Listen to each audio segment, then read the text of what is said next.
The Book of Ezekiel.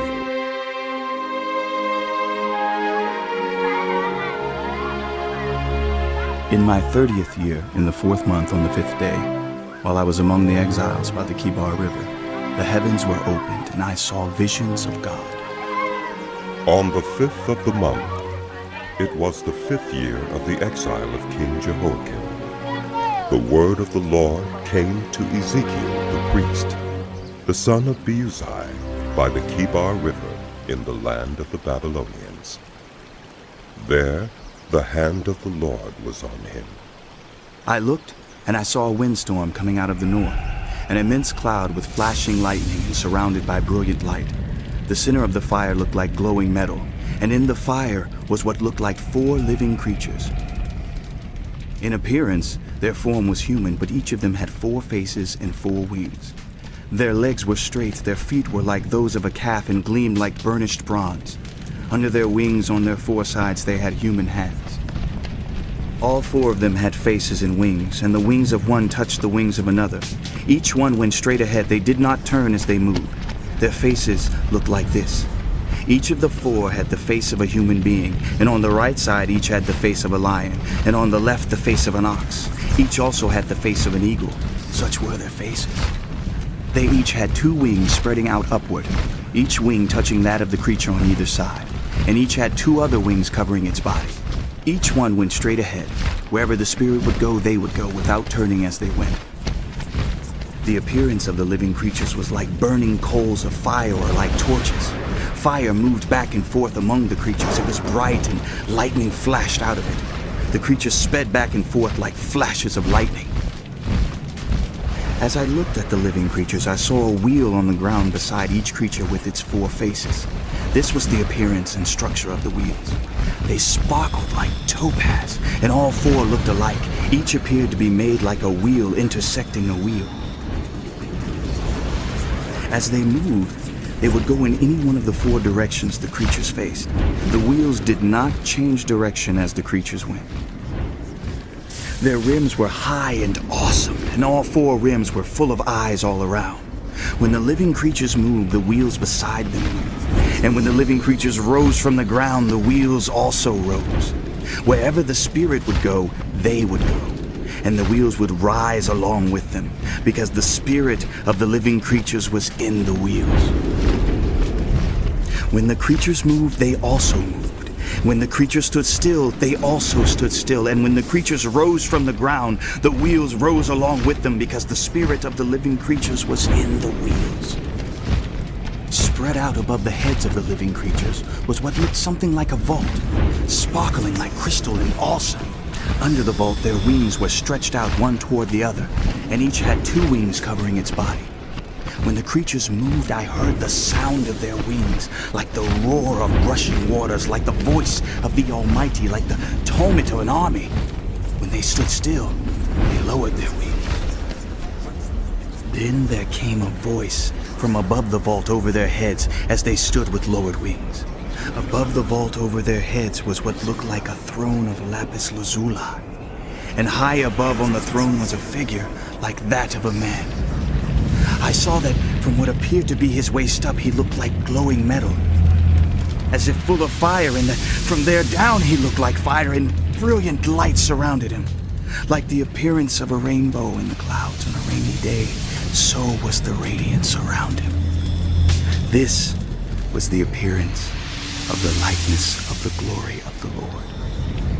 When I saw it, I fell face down, and I heard the voice of one. Son of man, stand up on your feet, and I will speak to you. As he spoke, the Spirit came into me and raised me to my feet. And I heard him speaking to me. He said, Son of man, I am sending you to the Israelites, to a rebellious nation that has rebelled against me. They and their ancestors have been in revolt against me to this very day. The people to whom I am sending you are obstinate and stubborn. Say to them, this is what the sovereign Lord says, and whether they listen or fail to listen, for they are a rebellious house, they will know that a prophet has been among them. And you, son of man, Do not be afraid of them or their words. Do not be afraid. Though briars and thorns are all around you, and you live among scorpions, do not be afraid of what they say, or be terrified by them, though they are a rebellious house. You must speak my words to them, whether they listen or fail to listen, for they are rebellious. But you, son of man, listen to what I say to you. Do not rebel like that rebellious house. Open your mouth and eat what I give you. Then I looked, and I saw a hand stretched out to me. In it was a scroll, which he unrolled before me. On both sides of it were written words of lament and mourning and woe. And he said to me, Son of man, eat what is before you. Eat this scroll, then go and speak to the house of Israel. So I opened my mouth, and he gave me the scroll to eat. Then he said to me, Son of man, eat this scroll I am giving you, and fill your stomach with it. So I ate it, and it tasted as sweet as honey in my mouth. He then said to me, Son of man, go now to the house of Israel, and speak my words to them. You are not being sent to a people of obscure speech and strange language, but to the house of Israel. Not to many peoples of obscure speech and strange language whose words you cannot understand. Surely, if I had sent you to them, they would have listened to you. But the house of Israel is not willing to listen to you, because they are not willing to listen to me. For the whole house of Israel is hardened and obstinate, but I will make you as unyielding and hardened as they are. I will make your forehead like the hardest stone, harder than flint. Do not be afraid of them or terrified by them, though they are a rebellious house. and he said to me, Son of man, listen carefully and take to heart all the words I speak to you. Go now to your people in exile and speak to them. Say to them, this is what the sovereign Lord says, whether they listen or fail to listen. Then the Spirit lifted me up, and I heard behind me a loud rumbling sound as the glory of the Lord rose from the place where it was standing. It was the sound of the wings of the living creatures brushing against each other and the sound of the wheels beside them, a loud rumbling sound. The Spirit then lifted me up and took me away, and I went in bitterness and in the anger of my spirit, with the strong hand of the Lord on me.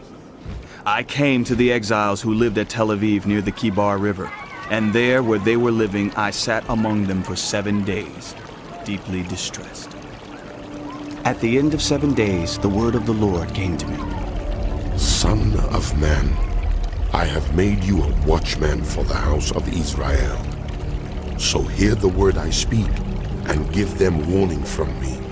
When I say to the wicked, you will surely die, and you do not warn them or speak out to dissuade them from their evil ways in order to save their lives, those wicked people will die for their sins, and I will hold you accountable for their blood. But if you do warn the wicked, and they do not turn from their wickedness or from their evil ways, they will die for their sins. But you will have saved yourself. Again, when the righteous turn from their righteousness and do evil, and I put a stumbling block before them, they will die. Since you did not warn them, they will die for their sins. The righteous things they did will not be remembered, and I will hold you accountable for their blood. But if you do warn the righteous not to sin, and they do not sin, they will surely live because they took warning, and you will have saved yourself. The hand of the Lord was on me there, and he said to me, Get up and go out to the plain, and there I will speak to you. So I got up and went out to the plain, and the glory of the Lord was standing there, like the glory I had seen by the Kibar River, and I fell face down. Then the Spirit came into me and raised me to my feet. He spoke to me and said, Go, shut yourself inside your house, and you, son of man, they will tie with ropes.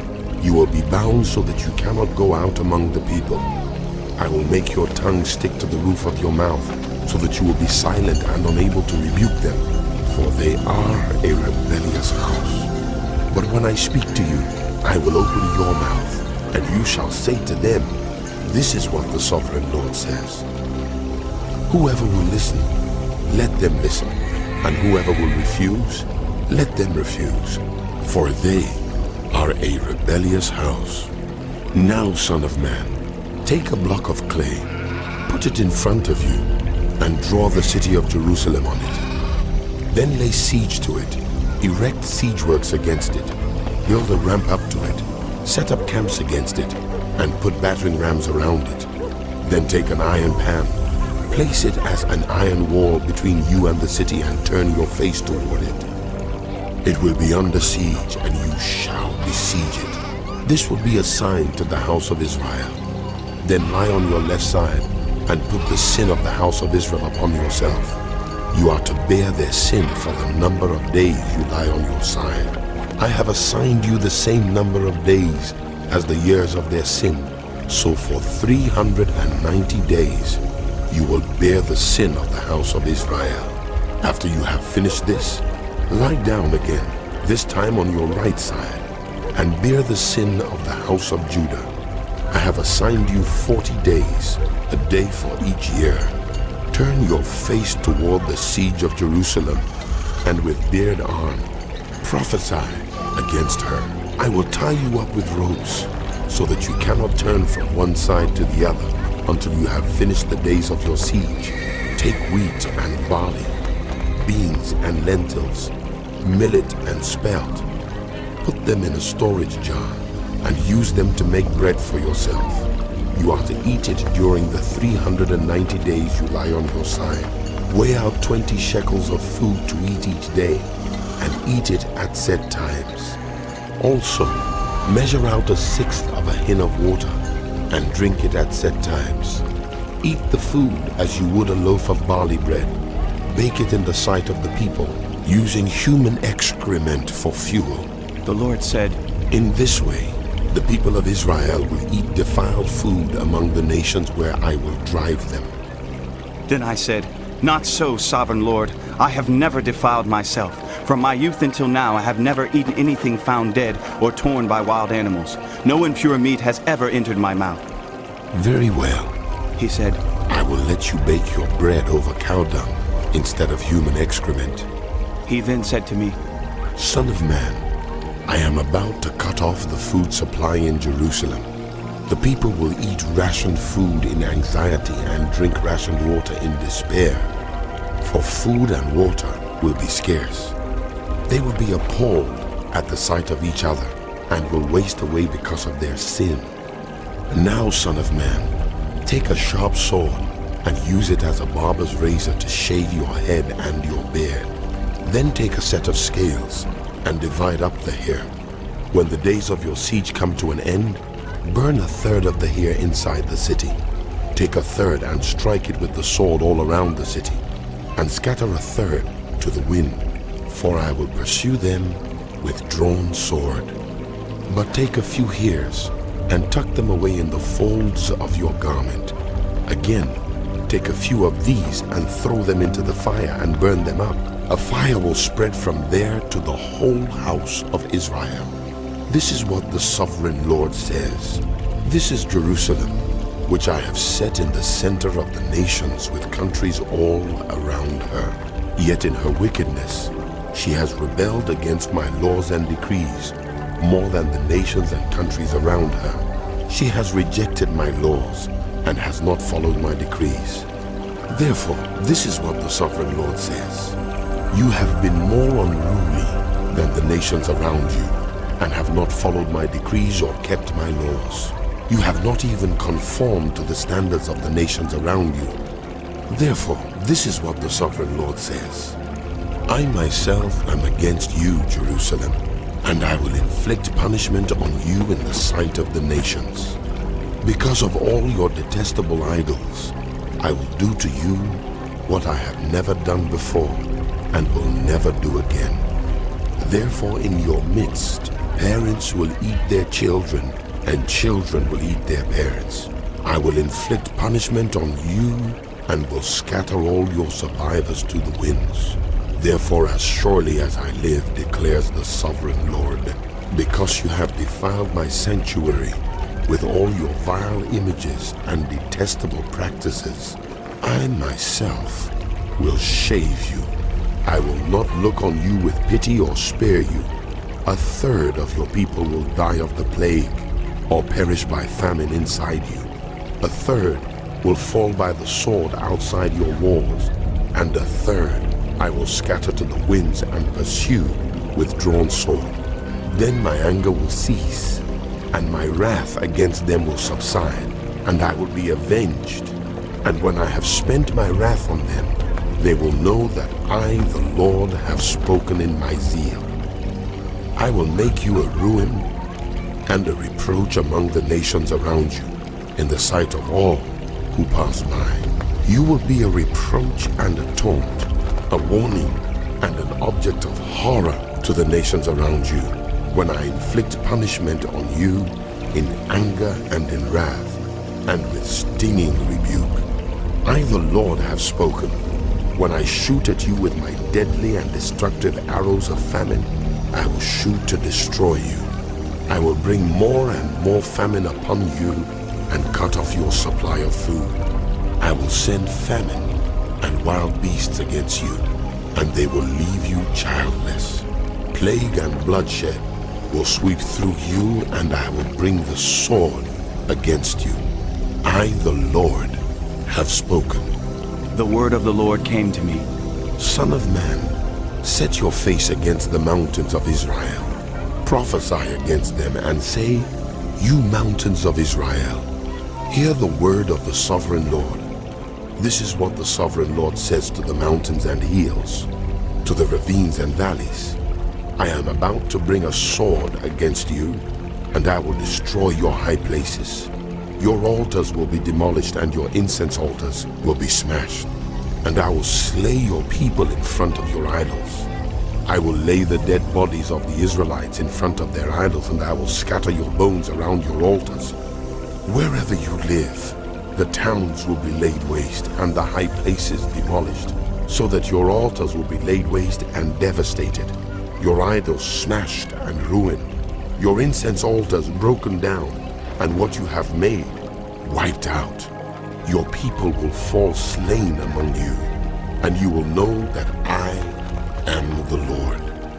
But I will spare some, for some of you will escape the sword when you are scattered among the lands and nations. Then in the nations where they have been carried captive, those who escape will remember me. How I have been grieved by their adulterous hearts, which have turned away from me, and by their eyes, which have lusted after their idols. They will loathe themselves for the evil they have done, and for all their detestable practices. And they will know that I am the Lord.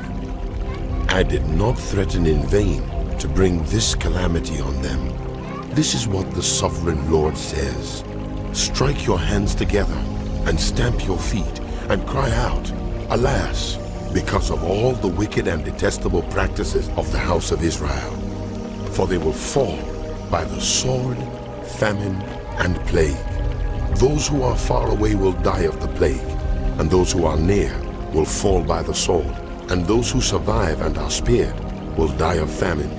So will I spend my wrath on them, and they will know that I am the Lord. When their people lie slain among their idols, around their altars, on every high hill, and on all the mountaintops, under every spreading tree and every leafy oak, places where they offered fragrant incense to all their idols.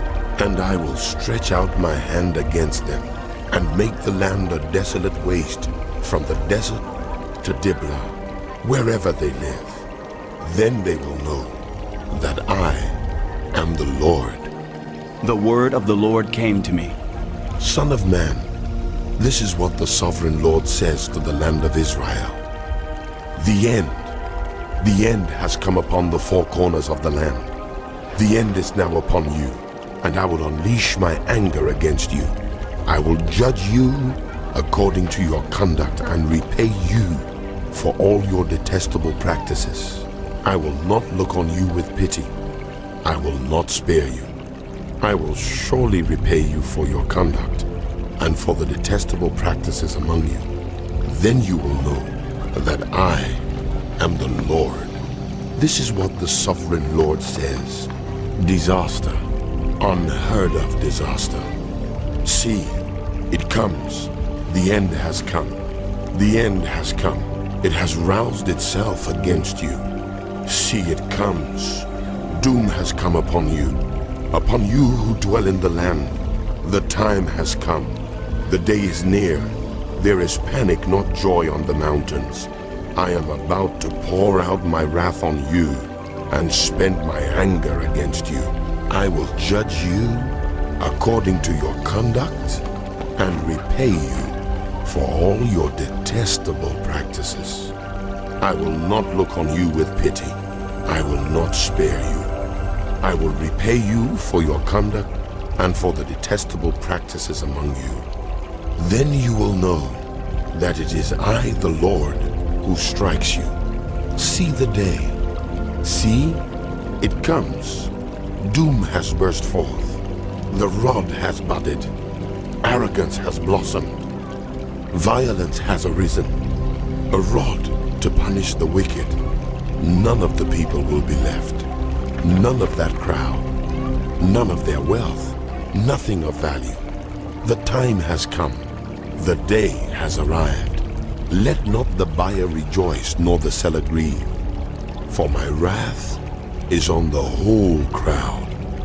The sellers will not recover the property they have sold, as long as both buyers and sellers live. For the vision concerning the whole crowd will not be reversed. Because of their sins, not one of them will preserve their life. They have blown the trumpet. They have made all things ready, but no one will go into battle. For my wrath is on the whole crowd. Outside is the sword. Inside are plague and famine. Those in the country will die by the sword. Those in the city will be devoured by famine and plague. The fugitives who escape will flee to the mountains. Like doves of the valleys, they will all moan, each for their own sins. Every hand will go limp. Every knee will be wet with urine. They will put on sackcloth and be clothed with terror.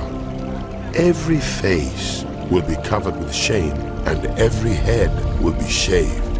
They will throw their silver into the streets, and their gold will be treated as a thing unclean. Their silver and gold will not be able to deliver them in the day of the Lord's wrath. It will not satisfy their hunger or fill their stomachs, for it has caused them to stumble into sin.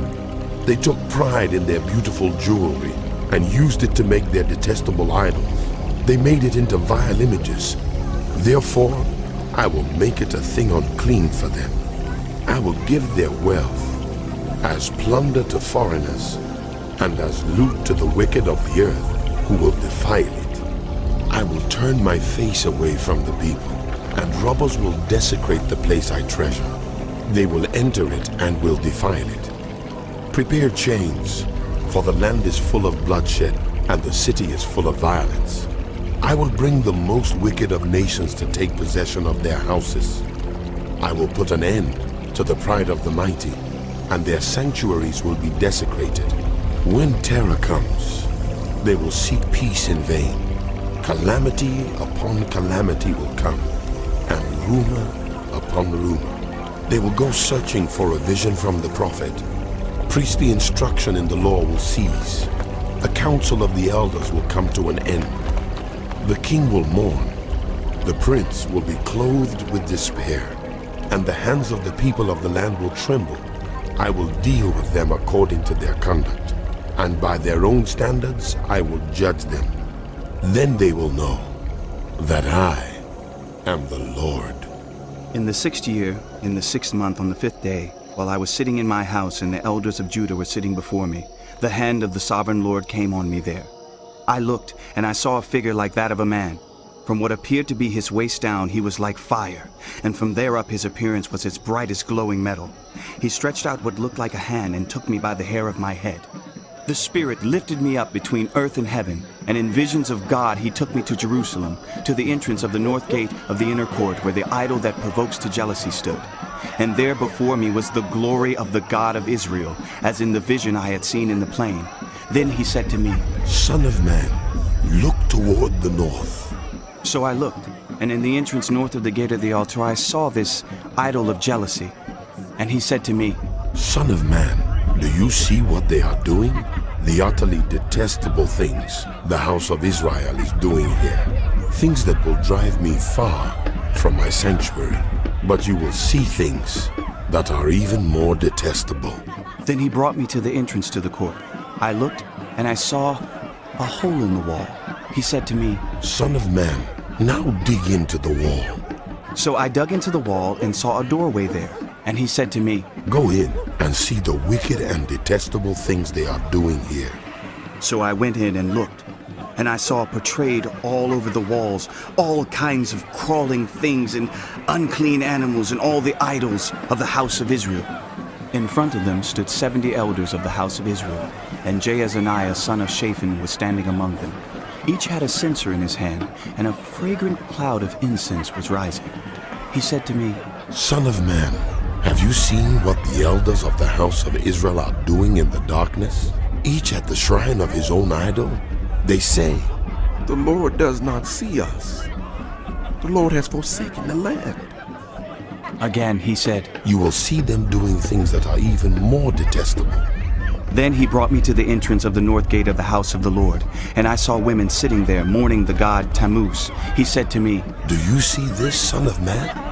You will see things that are even more detestable than this. He then brought me into the inner court of the house of the Lord, and there at the entrance to the temple, between the portico and the altar, were about 25 men. With their backs toward the temple of the Lord and their faces toward the east, they were bowing down to the sun in the east. He said to me, Have you seen this, son of man? Is it a trivial matter for the house of Judah to do the detestable things they are doing here? Must they also fill the land with violence and continually arouse my anger? Look at them, putting the branch to their nose.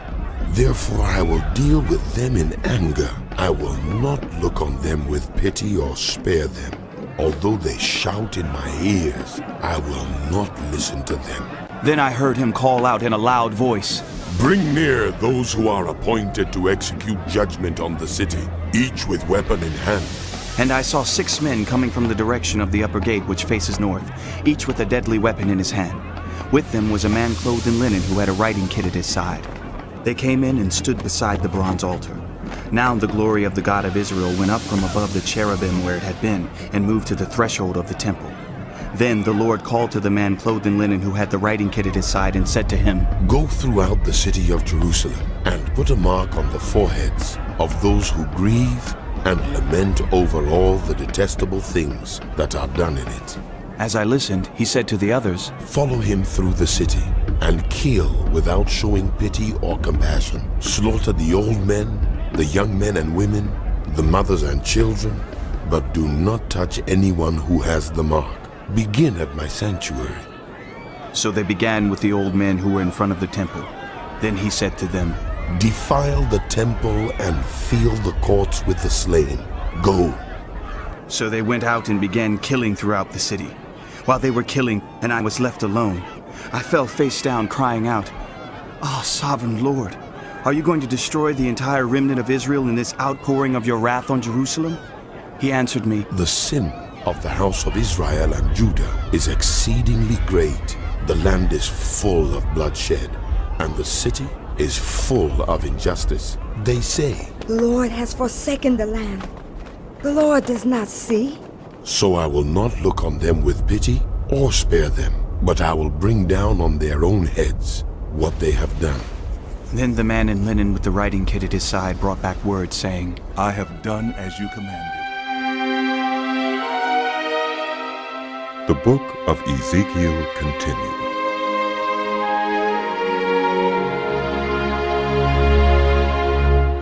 I looked, and I saw the likeness of a throne of lapis lazuli above the vault that was over the heads of the cherubim. The Lord said to the man clothed in linen, Go in among the wheels, beneath the cherubim. Fill your hands with burning coals from among the cherubim, and scatter them over the city. And as I watched, he went in. Now the cherubim was standing on the south side of the temple when the man went in, and a cloud filled the inner court. Then the glory of the Lord rose from above the cherubim and moved to the threshold of the temple. The cloud filled the temple, and the court was full of the radiance of the glory of the Lord.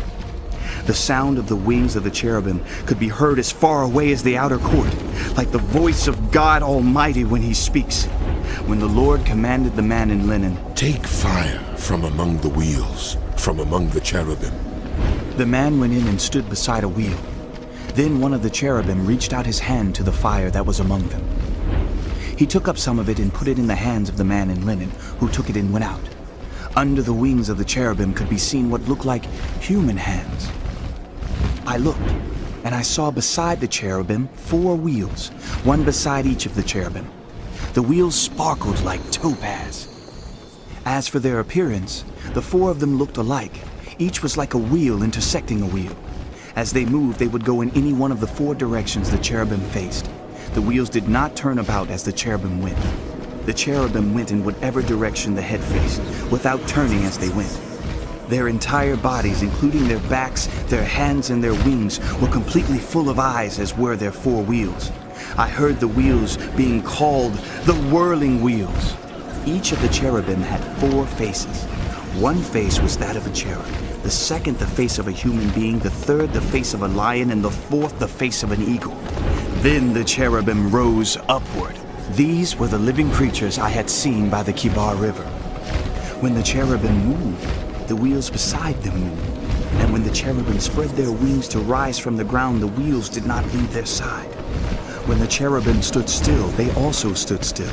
And when the cherubim rose, they rose with them, because the spirit of the living creatures was in them. Then the glory of the Lord departed from over the threshold of the temple and stopped above the cherubim. While I watched, the cherubim spread their wings and rose from the ground, and as they went, the wheels went with them. They stopped at the entrance of the east gate of the Lord's house, and the glory of the God of Israel was above them. These were the living creatures I had seen beneath the God of Israel by the Kibar River, and I realized that they were cherubim. Each had 4 faces and 4 wings, and under their wings was what looked like human hands. Their faces had the same appearance as those I had seen by the Kibar River. Each one went straight ahead.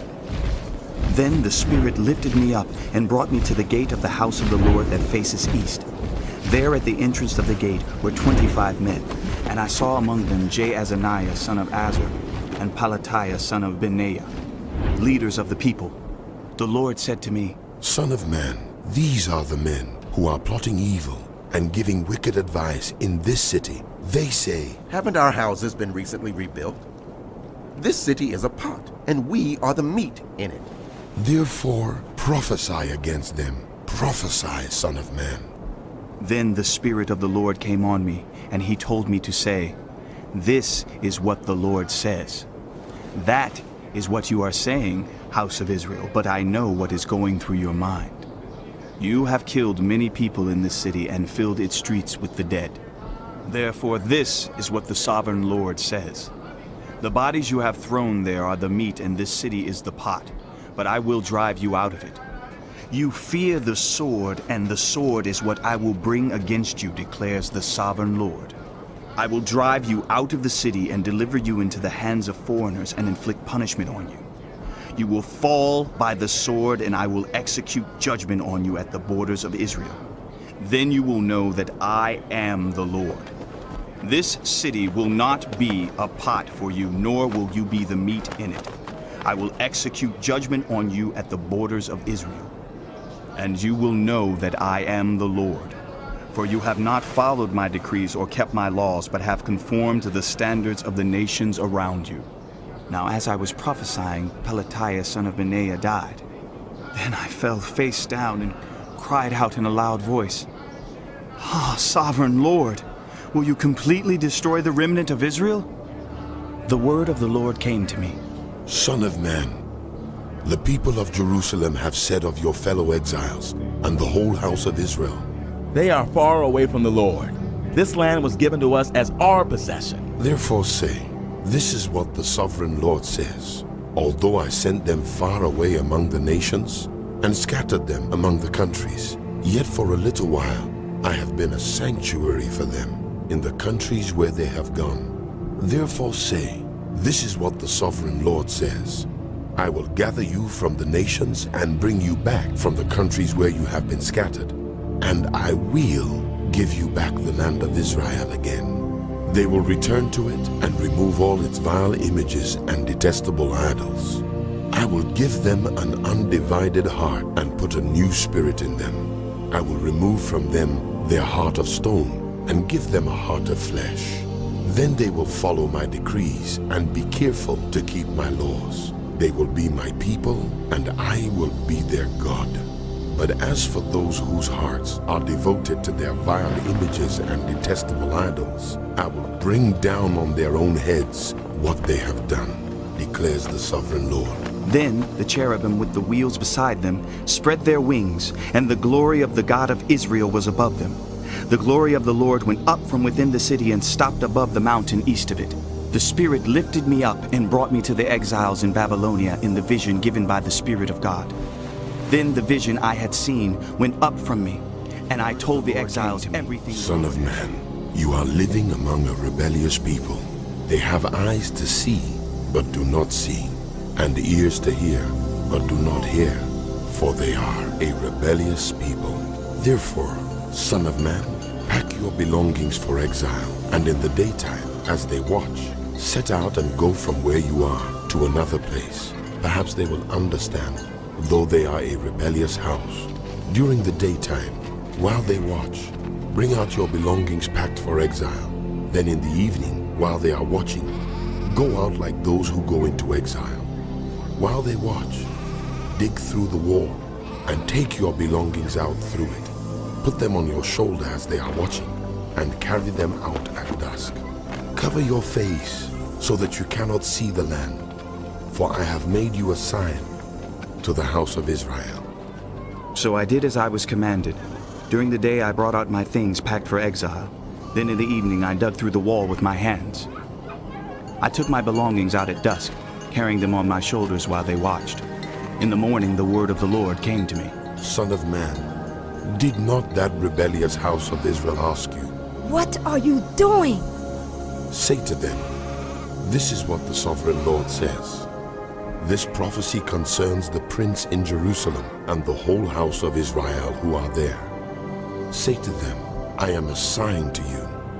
As I have done, so it will be done to them. They will go into exile as captives. The prince among them will put his things on his shoulder at dusk and leave, and a hole will be dug in the wall for him to go through. He will cover his face so that he cannot see the land. I will spread my net for him, and he will be caught in my snare. I will bring him to Babylonia, the land of the Chaldeans, but he will not see it, and there he will die. I will scatter to the winds all those around him, his staff and all his troops, and I will pursue them with drawn sword. They will know that I am the Lord when I disperse them among the nations and scatter them through the countries. But I will spare a few of them from the sword, famine, and plague, so that in the nations where they go, they may acknowledge all their detestable practices. Then they will know that I am the Lord. The word of the Lord came to me. Son of man, tremble as you eat your food, and shudder in fear as you drink your water. Say to the people of the land, this is what the sovereign Lord says about those living in Jerusalem and in the land of Israel. They will eat their food in anxiety and drink their water in despair, for their land will be stripped of everything in it because of the violence of all who live there. The inhabited towns will be laid waste, and the land will be desolate. Then you will know that I am the Lord. The word of the Lord came to me. Son of man, what is this proverb you have in the land of Israel? The days go by and every vision comes to nothing. Say to them, this is what the sovereign Lord says. I am going to put an end to this proverb, and they will no longer quote it in Israel. Say to them, the days are near when every vision will be fulfilled, for there will be no more false visions or flattering divinations among the people of Israel. But I, the Lord, will speak what I will, and it shall be fulfilled without delay. For in your days, you rebellious house, I will fulfill whatever I say, declares the sovereign Lord. The word of the Lord came to me. Son of man, the house of Israel is saying, The vision he sees is from many years from now, and he prophesies about the distant future. therefore say to them, this is what the sovereign Lord says. None of my words will be delayed any longer. Whatever I say will be fulfilled, declares the sovereign Lord. The word of the Lord came to me. Son of man, prophesy against the prophets of Israel who are now prophesying. Say to those who prophesy out of their own imagination, hear the word of the Lord. This is what the sovereign Lord says. Woe to the foolish prophets who follow their own spirit and have seen nothing. Your prophets, Israel, are like jackals among ruins. You have not gone up to the breaches in the wall to repair it for the house of Israel, so that it will stand firm in the battle on the day of the Lord. Their visions are false, and their divinations a lie. Even though the Lord has not sent them, they say, The Lord declares, and expect him to fulfill their words. Have you not seen false visions and uttered lying divinations when you say, The Lord declares? though I have not spoken? Therefore, this is what the sovereign Lord says.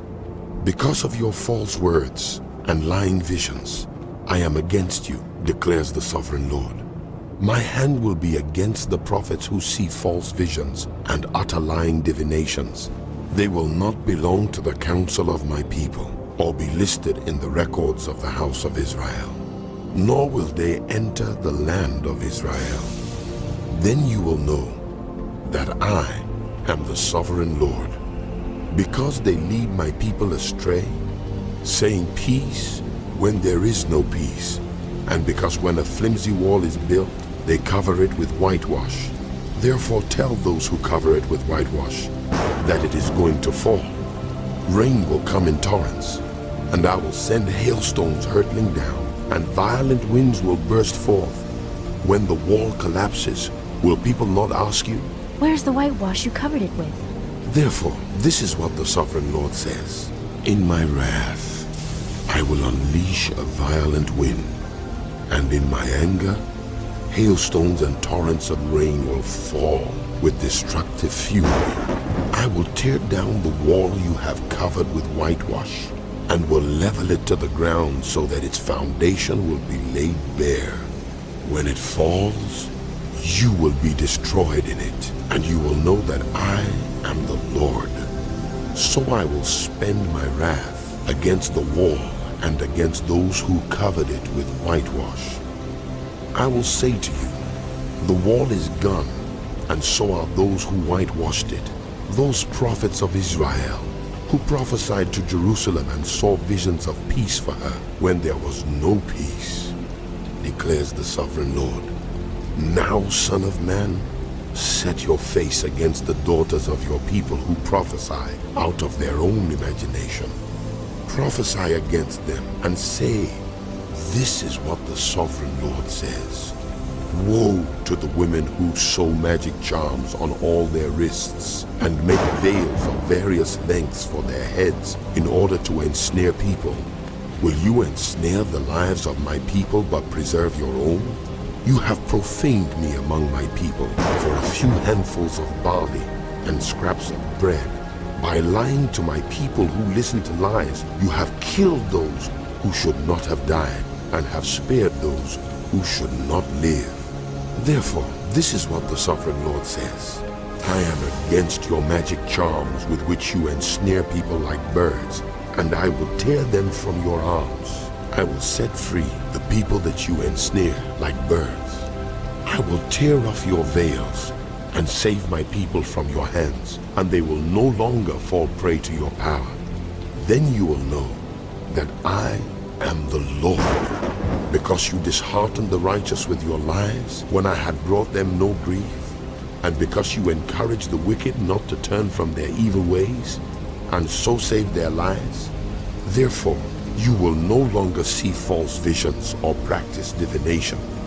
I will save my people from your hands, and then you will know that I... Some of the elders of Israel came to me and sat down in front of me. Then the word of the Lord came to me. Son of man, these men have set up idols in their hearts and put wicked stumbling blocks before their faces.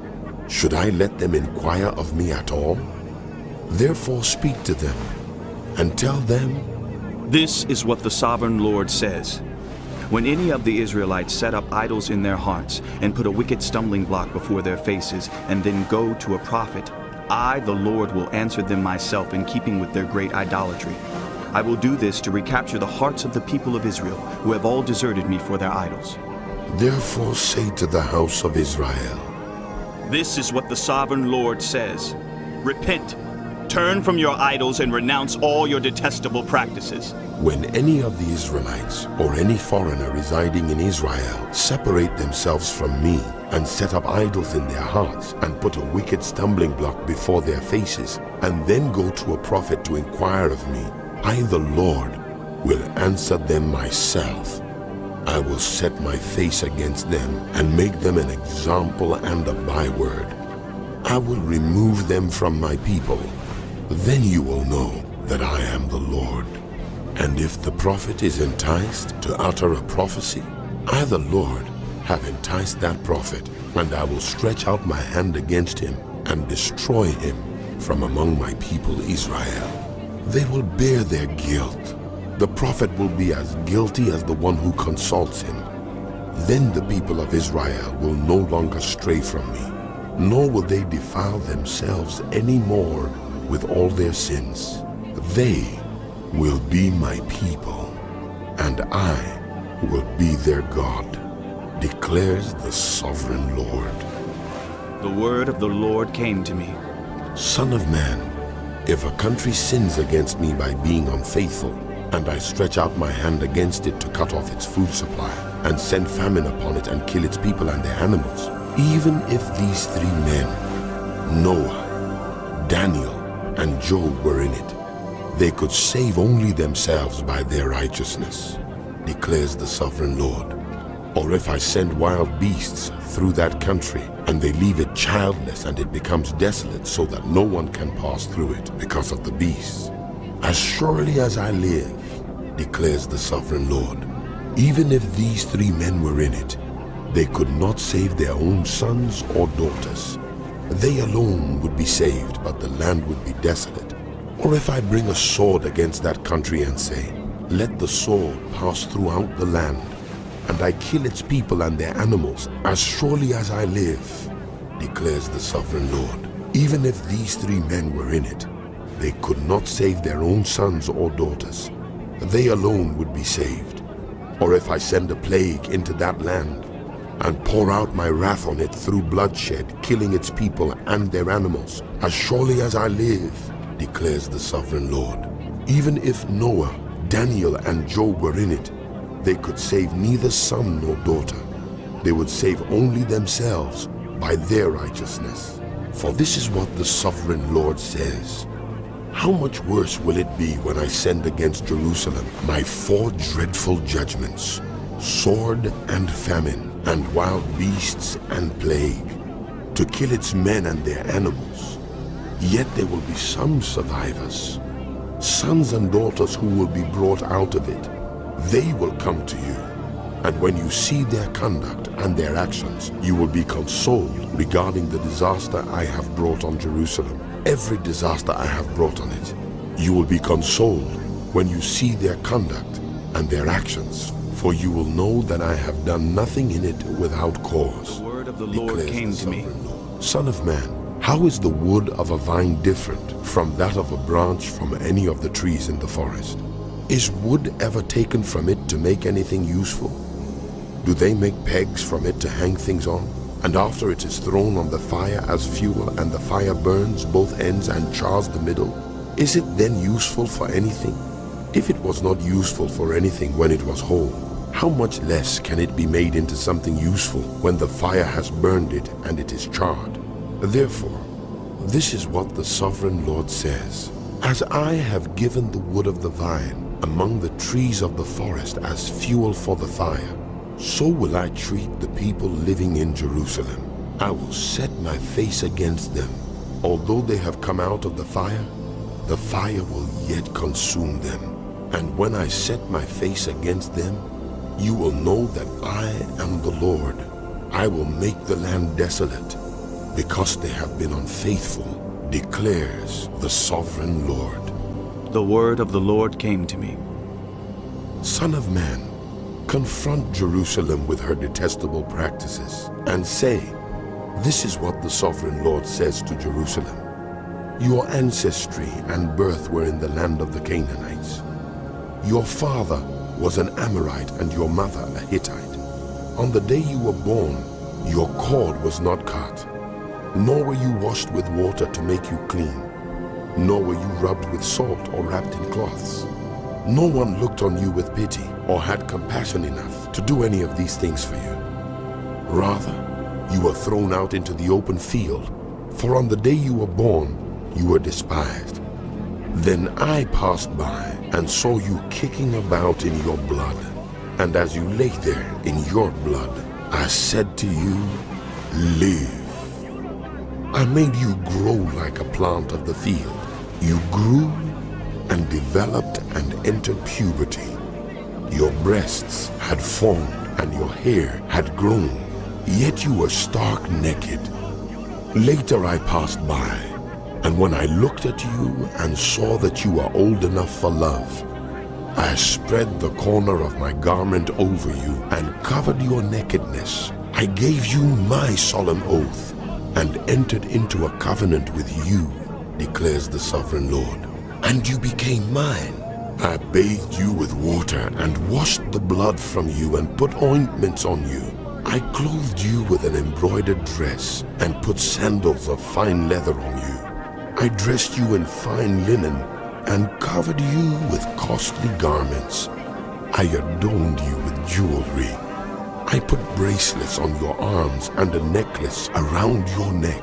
And I put a ring on your nose, earrings on your ears, and a beautiful crown on your head. So you were adorned with gold and silver. Your clothes were of fine linen and costly fabric and embroidered cloth. Your food was honey, olive oil, and the finest flour. You became very beautiful and rose to be a queen. And your fame spread among the nations on account of your beauty, because the splendor I had given you made your beauty perfect, declares the sovereign Lord. But you trusted in your beauty and used your fame to become a prostitute. You lavished your favors on anyone who passed by, and your beauty became his. You took some of your garments to make gaudy high places where you carried on your prostitution. You went to him, and he possessed your beauty. You also took the fine jewelry I gave you, the jewelry made of my gold and silver, and you made for yourself male idols and engaged in prostitution with them. And you took your embroidered clothes to put on them, and you offered my oil and incense before them. Also the food I provided for you, the flour, olive oil, and honey, I gave you to eat. You offered as fragrant incense before them. That is what happened, declares the sovereign Lord. And you took your sons and daughters, whom you bore to me, and sacrificed them as food to the idols. Was your prostitution not enough? You slaughtered my children and sacrificed them to the idols. In all your detestable practices and your prostitution, you did not remember the days of your youth, when you were naked and bare, kicking about in your blood. Woe, woe to you, declares the Sovereign Lord. In addition to all your other wickedness, you built a mound for yourself and made a lofty shrine in every public square. At every street corner, you built your lofty shrines and degraded your beauty, spreading your legs with increasing promiscuity to anyone who passed by. You engaged in prostitution with the Egyptians, your neighbors with large genitals, and aroused my anger with your increasing promiscuity. So I stretched out my hand against you and reduced your territory. I gave you over to the greed of your enemies, the daughters of the Philistines, who were shocked by your lewd conduct. You engaged in prostitution with the Assyrians too, because you were insatiable, and even after that, you still were not satisfied. Then you increased your promiscuity to include Babylonia, a land of merchants. But even with this, you are not satisfied. I am filled with fury against you, declares the Sovereign Lord. When you do all these things, acting like a brazen prostitute, when you built your mounds at every street corner and made your lofty shrines in every public square, you were unlike a prostitute because you scorned payment. You adulterous wife, you prefer strangers to your own husband. All prostitutes receive gifts, but you give gifts to all your lovers, bribing them to come to you from everywhere for your illicit favors. So in your prostitution, you are the opposite of others. No one runs after you for your favors. You are the very opposite, for you give payment, and none is given to you. Therefore, you prostitute, hear the word of the Lord. This is what the Sovereign Lord says. Because you poured out your lust and exposed your nakedness in your promiscuity with your lovers, and because of all your detestable idols, and because you gave them your children's blood, therefore, I am going to gather all your lovers with whom you found pleasure, those you loved as well as those you hated. I will gather them against you from all around, and will strip you in front of them, and they will see all your nakedness. I will sentence you to the punishment of women who commit adultery and who shed blood. I will bring on you the blood vengeance of my wrath and jealous anger. Then I will deliver you into the hands of your lovers, and they will tear down your mounds and destroy your lofty shrines. They will strip you of your clothes and take your fine jewelry and leave you naked and bare. They will bring a mob against you who will stone you and hack you to pieces with their swords. They will burn down your houses and inflict punishment on you in the sight of many women. I will put a stop to your prostitution, and you will no longer pay your lovers. Then my wrath against you will subside, and my jealous anger will turn away from you.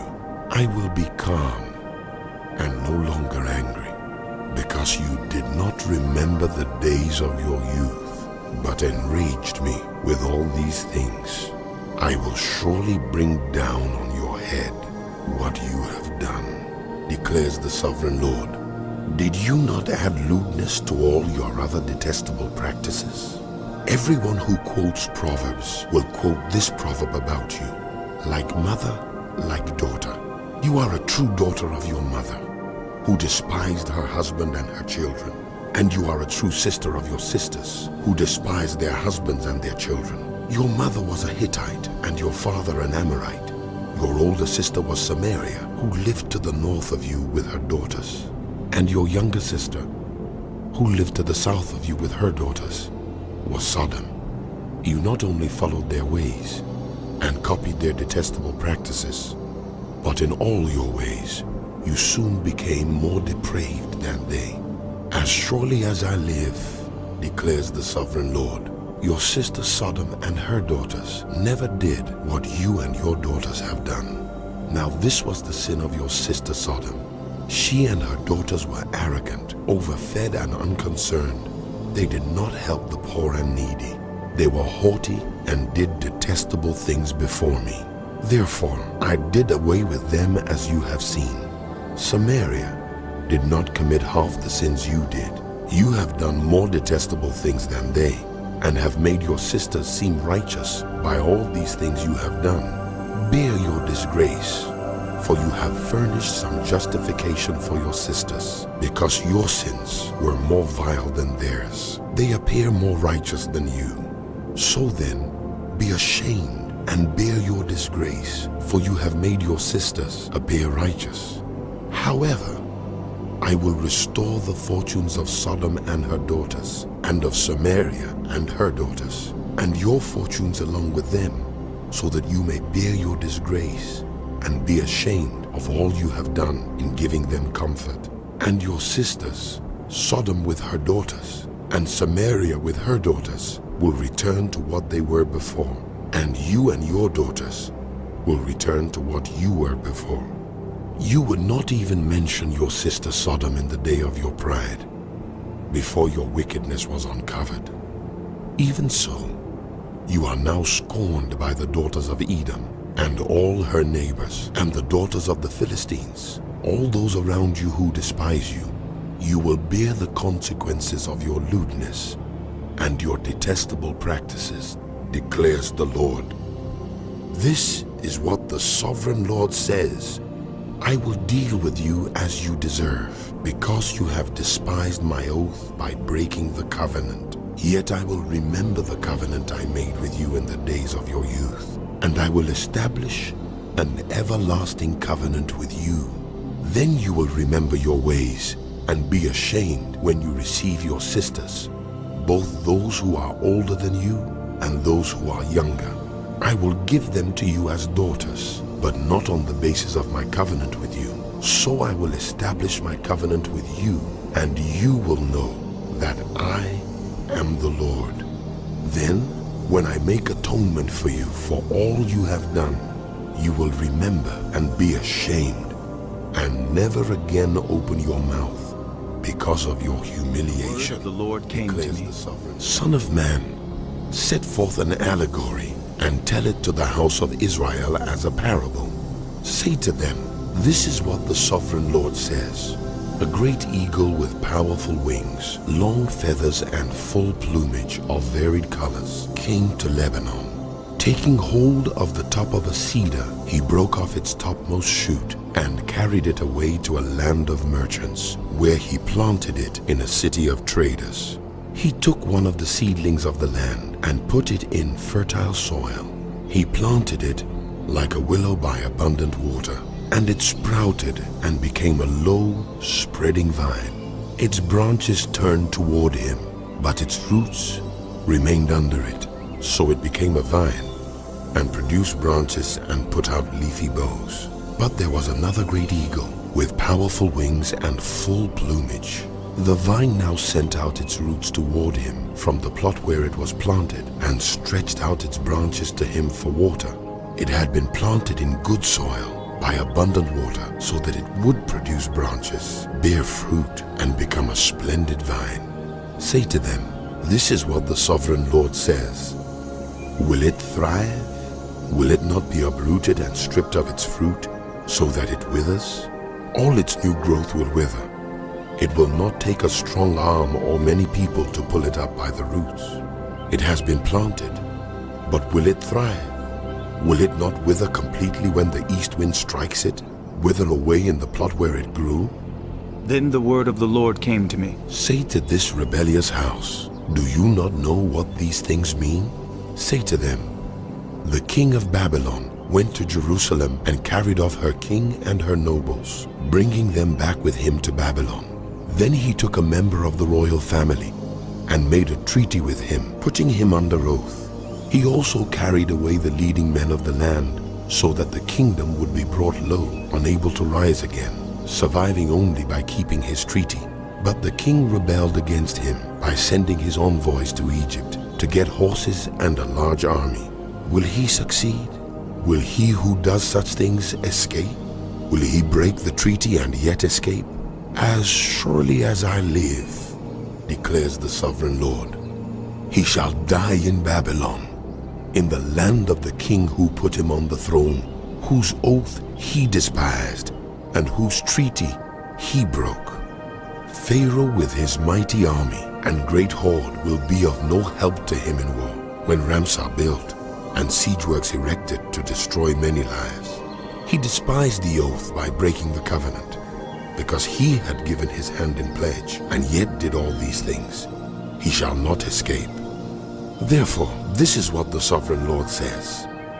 As surely as I live, I will bring down on his head my oath that he despised, and my covenant that he broke. I will spread my net for him, and he will be caught in my snare. I will bring him to Babylon, and execute judgment on him there, because he was unfaithful to me. All his choice troops will fall by the sword, and the survivors will be scattered to the winds.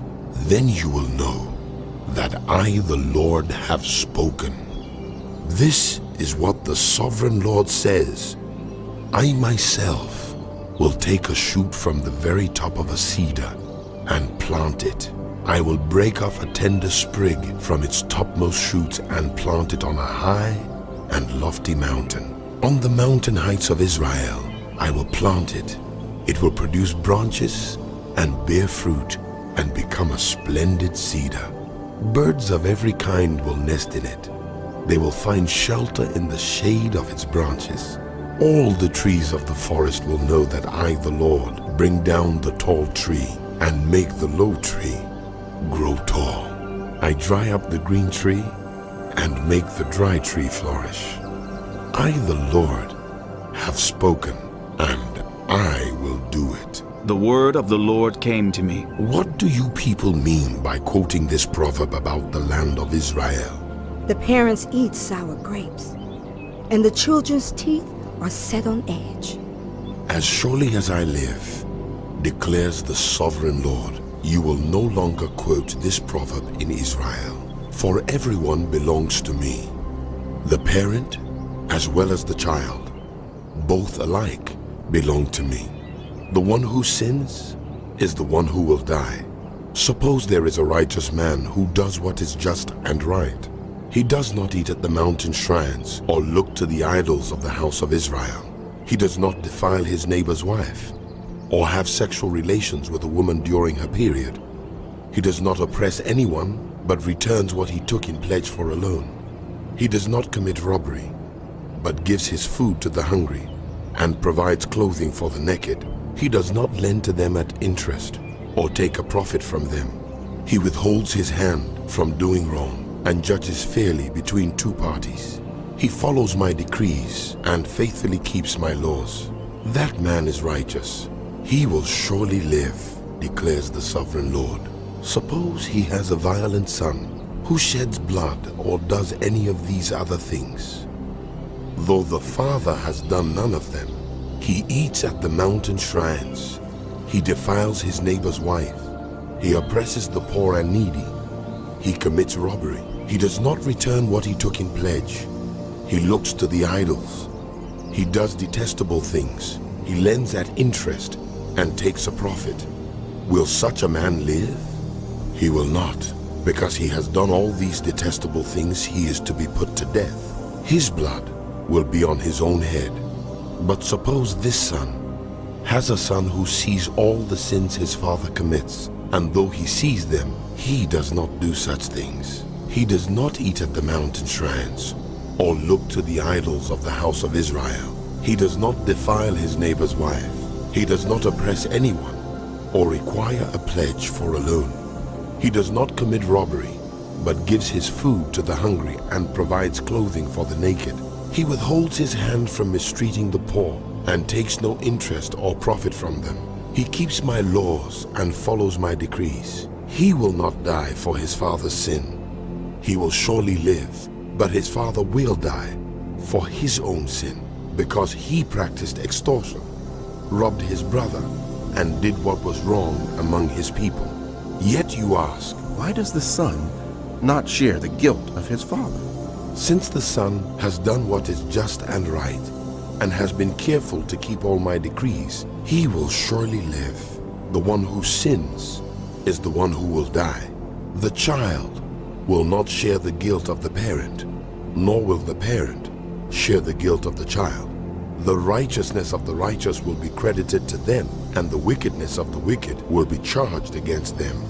But if the wicked turn away from all the sins they have committed and keep all my decrees and do what is just and right, they will surely live. They will not die. None of the offenses they have committed will be remembered against them. Because of the righteous things they have done, they will live. Do I take any pleasure in the death of the wicked? Declares the sovereign Lord. Rather, am I not pleased when they turn from their ways and live?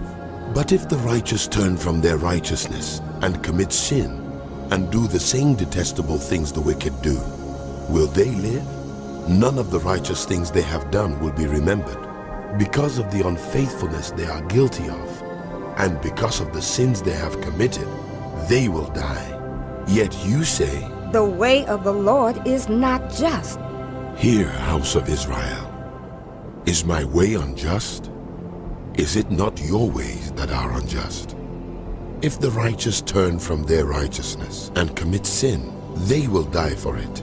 Because of the sin they have committed, they will die. But if the wicked turn away from the wickedness they have committed and do what is just and right, they will save their lives. Because they consider all the offenses they have committed and turn away from them, they will surely live. They will not die. Yet the house of Israel says, The way of the Lord is not just. Are my ways unjust, house of Israel? Is it not your ways that are unjust? Therefore, house of Israel, I will judge each of you according to your own ways, declares the sovereign Lord. Repent, turn away from all your offenses, then sin will not be your downfall. Rid yourselves of all the offenses you have committed, and get a new heart and a new spirit. Why will you die, house of Israel? For I take no pleasure in the death of anyone, declares the sovereign Lord. Repent, lament, and concerning the princes of Israel, and say, What a lioness was your mother among the lions. She lay down among them and reared her cubs. She brought up one of her cubs, and he became a strong lion. He learned to tear the prey, and he devoured people. The nations heard about him, and he was trapped in their pit. They led him with hooks to the land of Egypt. When she saw her hope unfulfilled, her expectation gone, she took another of her cubs and made him a strong lion. He prowled among the lions, for he was now a strong lion. He learned to tear the prey, and he devoured people. He broke down their strongholds and devastated their towns. The land and all who were in it were terrified by his roaring. Then the nations came against him, those from regions round about. They spread their net for him, and he was trapped in their pit. With hooks they pulled him into a cage and brought him to the king of Babylon. They put him in prison, so his roar was heard no longer on the mountains of Israel. Your mother was like a vine in your vineyard, planted by the water. It was fruitful and full of branches because of abundant water. Its branches were strong, fit for a ruler's scepter. It towered high above the thick foliage, conspicuous for its height and for its many branches. But it was uprooted in fury and thrown to the ground. The east wind made it shrivel. It was stripped of its fruit. Its strong branches withered. and fire consumed them. Now it is planted in the desert in a dry and thirsty land.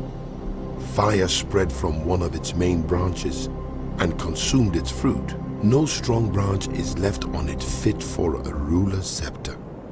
This is a lament, and In the is seventh to be year, in the used 5th month, on the as a 10th day, some of the elders of Israel came to inquire of the Lord, and they sat down in front of me. Then the word of the Lord came to me. Son of man, speak to the elders of Israel and say to them, this is what the sovereign Lord says. Have you come to inquire of me? As surely as I live, I will not let you inquire of me, declares the sovereign Lord.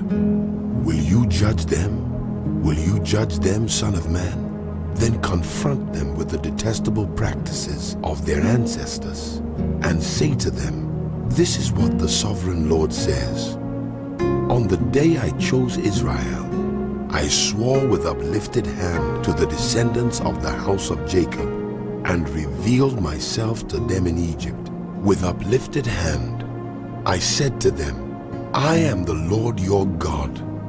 On that day, I swore to them that I would bring them out of Egypt into a land I had searched out for them, a land flowing with milk and honey, the most beautiful of all lands. And I said to them, each of you get rid of the vile images you have set your eyes on, and do not defile yourselves with the idols of Egypt. I am the Lord your God. But they rebelled against me and would not listen to me. They did not get rid of the vile images they had set their eyes on, nor did they forsake the idols of Egypt. So I said I would pour out my wrath on them and spend my anger against them in Egypt. But for the sake of my name, I brought them out of Egypt. I did it to keep my name from being profaned in the eyes of the nations among whom they live, and in whose sight I had revealed myself to the Israelites. Therefore, I led them out of Egypt and brought them into the wilderness.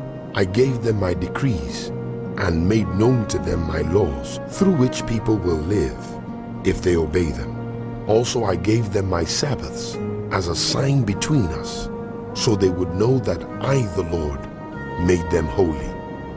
Yet the people of Israel rebelled against me in the wilderness. They did not follow my decrees, but rejected my laws, through which people will live if they obey them, and they utterly desecrated my Sabbaths. So I said I would pour out my wrath on them and destroy them in the wilderness. But for the sake of my name, I did what would keep it from being profaned in the eyes of the nations in whose sight I had brought them out. Also with uplifted hand, I swore to them in the wilderness that I would not bring them into the land I had given them, a land flowing with milk and honey, the most beautiful of all lands, because they rejected my laws and did not follow my decrees and desecrated my Sabbaths, for their hearts were devoted to their idols. Yet I looked on them with pity and did not destroy them or put an end to them in the wilderness. I said to their children in the wilderness, do not follow the statutes of your parents, or keep their laws, or defile yourselves with their idols. I am the Lord your God. Follow my decrees and be careful to keep my laws. Keep my Sabbaths holy, that they may be a sign between us. Then you will know that I am the Lord your God. But the children rebelled against me. They did not follow my decrees. They were not careful to keep my laws, of which I said, whoever obeys them will live by them. And they desecrated my Sabbaths.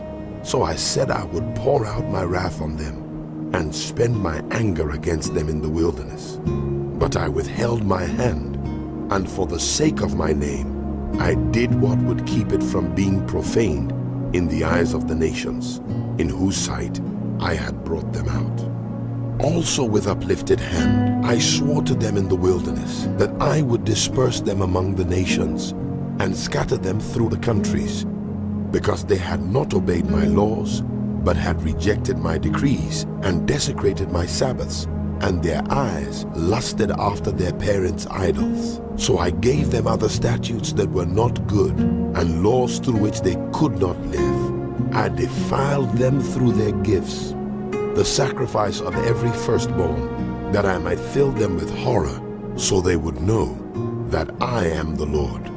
Therefore, Son of man, speak to the people of Israel, and say to them, this is what the sovereign Lord says. In this also your ancestors blasphemed me by being unfaithful to me.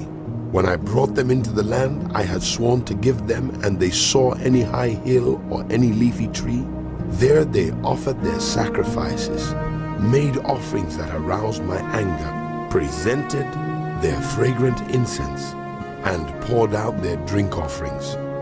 Then I said to them, what is this high place you go to? It is called Bema to this day. Therefore, say to the house of Israel, this is what the sovereign Lord says. Will you defile yourselves the way your ancestors did and lust after their vile images? When you offer your gifts, the sacrifice of your children in the fire, you continue to defile yourselves with all your idols to this day. Am I to let you inquire of me, house of Israel? As surely as I live, declares the sovereign Lord, I will not let you inquire of me. You say, We want to be like the nations, like the peoples of the world, who serve wood and stone. but what you have in mind will never happen. As surely as I live, declares the sovereign Lord, I will reign over you with a mighty hand and an outstretched arm and with outpoured wrath. I will bring you from the nations and gather you from the countries where you have been scattered. With a mighty hand and an outstretched arm and with outpoured wrath, I will bring you into the wilderness of the nations. And there, face to face, I will execute judgment upon you. As I judged your ancestors in the wilderness of the land of Egypt, so I will judge you, declares the sovereign Lord. I will take note of you as you pass under my rod, and I will bring you into the bond of the covenant. I will purge you of those who revolt and rebel against me. Although I will bring them out of the land where they are living, yet they will not enter the land of Israel. Then you will know that I am the Lord. As for you, house of Israel, this is what the sovereign Lord says. Go and serve your idols, every one of you. But afterward, you will surely listen to me and no longer profane my holy name with your gifts and idols. For on my holy mountain, the high mountain of Israel, declares the sovereign Lord, there in the land, the entire house of Israel will serve me. And there I will accept them. There I will require your offerings and your choice gifts, along with all your holy sacrifices. I will accept you as fragrant incense when I bring you out from the nations and gather you from the countries where you have been scattered, and I will be proved holy through you in the sight of the nations. Then you will know that I am the Lord when I bring you into the land of Israel, the land I had sworn with uplifted hand to give to your ancestors. There you will remember your conduct and all the actions by which you have defiled yourselves, and you will loathe yourselves for all the evil you have done. You will know that I am the Lord when I deal with you for my name's sake, and not according to your evil ways and your corrupt practices, house of Israel, declares the sovereign Lord. The word of the Lord came to me. Son of man, set your face toward the south, preach against the south, and prophesy against the forest of the southland. Say to the southern forest, hear the word of the Lord.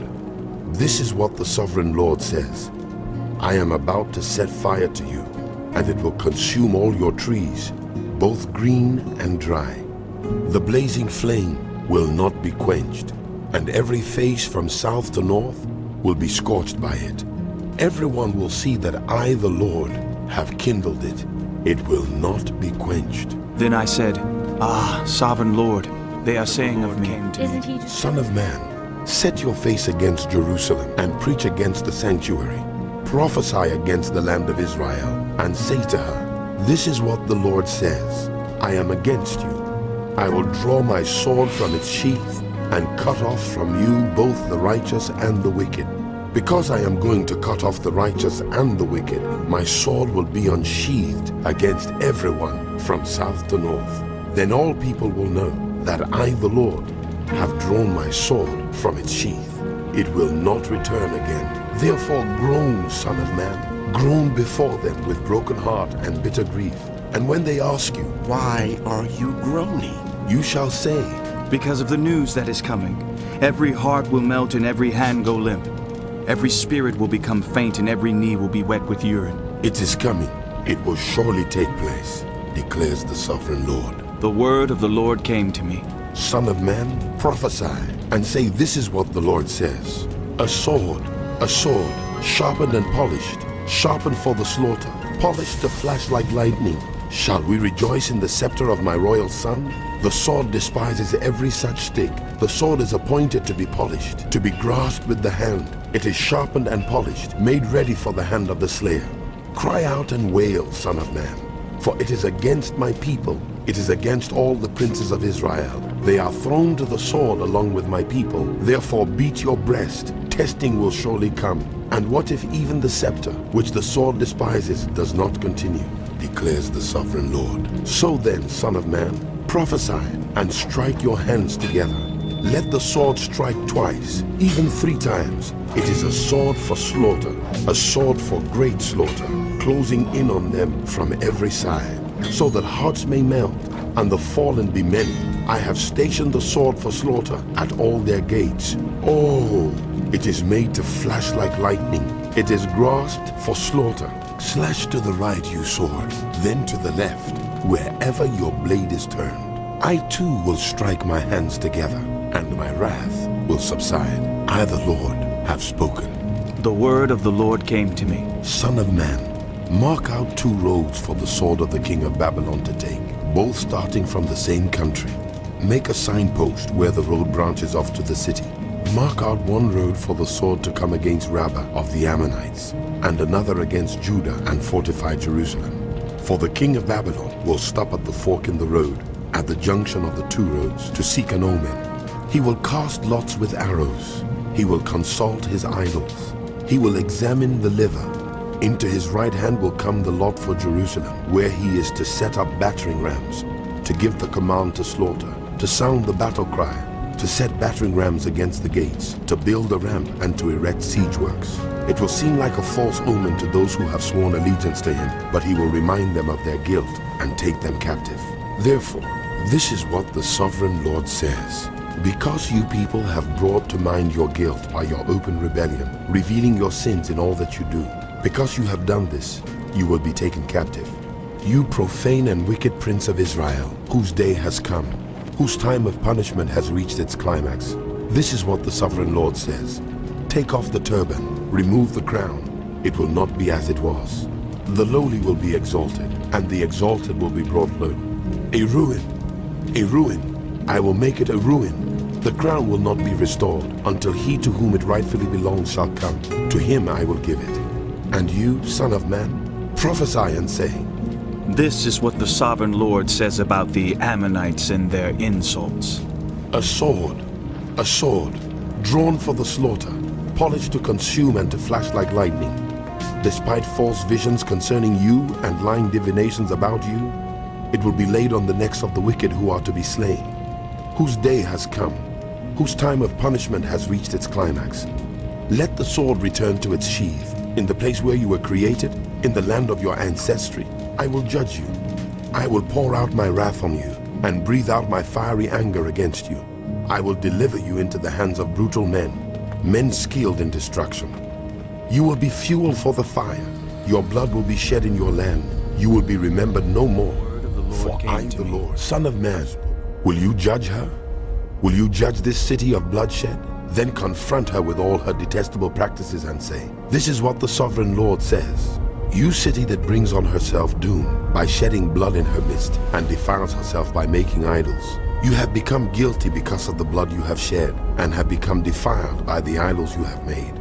You have brought your days to a close and the end of your years has come. Therefore I will make you an object of scorn to the nations and a laughingstock to all the countries. Those who are near and those who are far away will mock you, you infamous city full of turmoil. See how each of the princes of Israel who are in you uses his power to shed blood. In you they have treated father and mother with contempt. In you they have oppressed the foreigner and mistreated the fatherless and the widow. You have despised my holy things and desecrated my Sabbaths. In you are slanderers who are bent on shedding blood. In you are those who eat at the mountain shrines and commit lewd acts. In you are those who dishonor their father's bed. In you are those who violate women during their period when they are ceremonially unclean. In you one man commits a detestable offense with his neighbor's wife. Another shamefully defiles his daughter-in-law. And another violates his sister, his own father's daughter. In you are people who accept bribes to shed blood. You take interest and make a profit from the poor. You extort unjust gain from your neighbors, and you have forgotten me, declares the sovereign Lord. I will surely strike my hands together at the unjust gain you have made, and at the blood you have shed in your midst. Will your courage endure, or your hands be strong, in the day I deal with you? I, the Lord, have spoken, and I will do it. I will disperse you among the nations and scatter you through the countries, and I will put an end to your uncleanness. When you have been defiled in the eyes of the nations, you will know that I am the Lord. Then the word of the Lord came to me. Son of man, the house of Israel has become dross to me. All of them are the copper, tin, iron, and lead left inside a furnace. They are but the dross of silver. Therefore this is what the sovereign Lord says.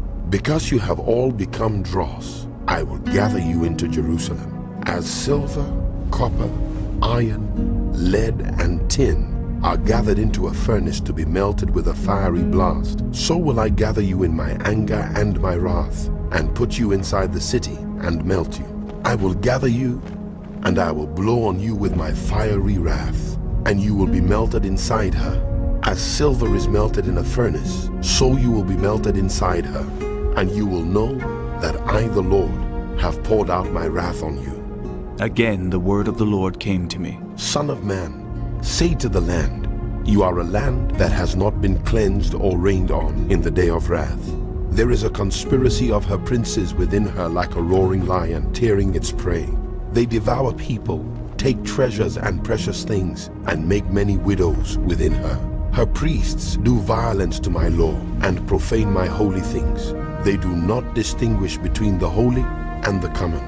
They teach that there is no difference between the unclean and the clean, and they shut their eyes to the keeping of my Sabbaths, so that I am profaned among them. Her officials within her are like wolves tearing their prey. They shed blood and kill people to make unjust gain. Her prophets whitewash these deeds for them by false visions and lying divinations. They say, this is what the sovereign Lord says, when the Lord has not spoken. The people of the land practice extortion and commit robbery. They oppress the poor and needy and mistreat the foreigner, denying them justice. I looked for someone among them who would build up the wall and stand before me in the gap on behalf of the land, so I would not have to destroy it, but I found no one. So I would pour out my wrath on them and consume them with my fiery anger, bringing down on their own heads all they have done, declares the Son of Man. There were two women, daughters of the same mother. They became prostitutes in Egypt, engaging in prostitution from their youth. In that land, their breasts were fondled and their virgin bosoms caressed. The older was named Oholah, and her sister was Oholibah. They were mine and gave birth to sons and daughters. Oholah is Samaria, and Oholibah is Jerusalem. Oholah engaged in prostitution while she was still mine, and she lusted after her lovers, the Assyrians, warriors clothed in blue, governors and commanders, all of them handsome young men and mounted horsemen. She gave herself as a prostitute to all the elite of the Assyrians, and defiled herself with all the idols of everyone she lusted after. She did not give up the prostitution she began in Egypt, when during her youth men slept with her, caressed her virgin bosom, and poured out their lust on her. Therefore I delivered her into the hands of her lovers the Assyrians, for whom she lusted. They stripped her naked, took away her sons and daughters, and killed her with the sword. She became a byword among women, and punishment was inflicted on her. Her sister Oholibah saw this, yet in her lust and prostitution she was more depraved than her sister. She too lusted after the Assyrians, governors and commanders, warriors in full dress, mounted horsemen, all handsome young men. I saw that she too defiled herself. Both of them went the same way. But she carried her prostitution still further. She saw men portrayed on a wall, figures of Chaldeans portrayed in red, with belts around their waists and flowing turbans on their heads. All of them looked like Babylonian chariot officers, natives of Chaldea. As soon as she saw them, she lusted after them and sent messengers to them in Chaldea. Then the Babylonians came to her, to the bed of love, and in their lust they defiled her. After she had been defiled by them, she turned away from them in disgust. When she carried on her prostitution openly and exposed her nakedness, I turned away from her in disgust, just as I had turned away from her sister. Yet she became more and more promiscuous as she recalled the days of her youth, when she was a prostitute in Egypt.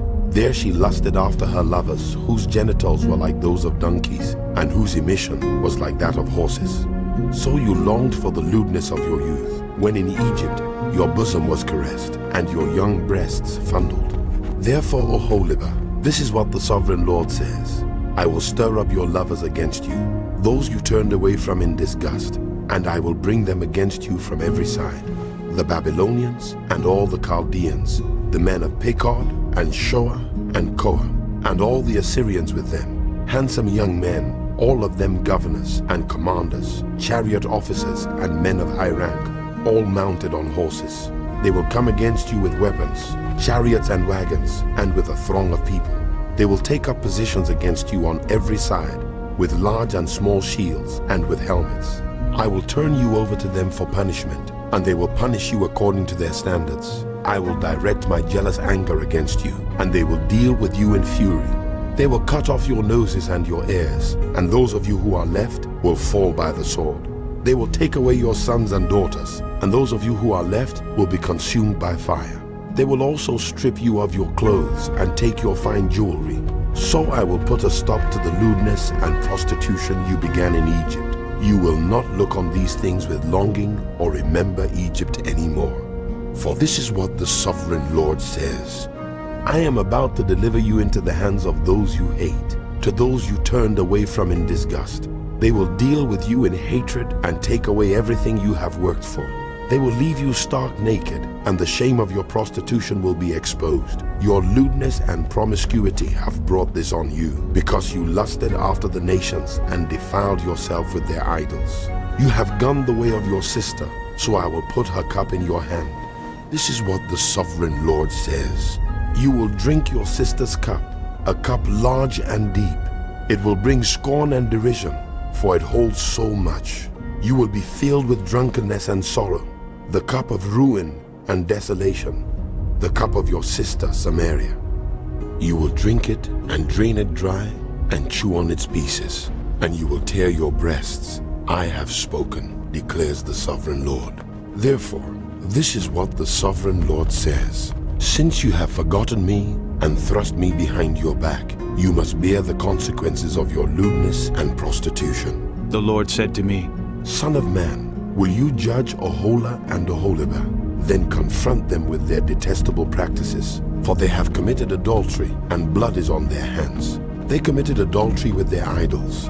They even sacrificed their children, whom they bore to me, as food for them. They have also done this to me. At that same time, they defiled my sanctuary and desecrated my Sabbaths. On the very day they sacrificed their children to their idols, they entered my sanctuary and desecrated it. That is what they did in my house. They even sent messengers for men who came from far away. And when they arrived, you bathed yourself for them, painted your eyes and put on your jewelry. You sat on an elegant couch with a table spread before it on which you had placed the incense and olive oil that belonged to me. The noise of a carefree crowd was around her. Drunkards were brought from the desert along with men from the rabble, and they put bracelets on the arms of the woman and her sister, and beautiful crowns on their heads.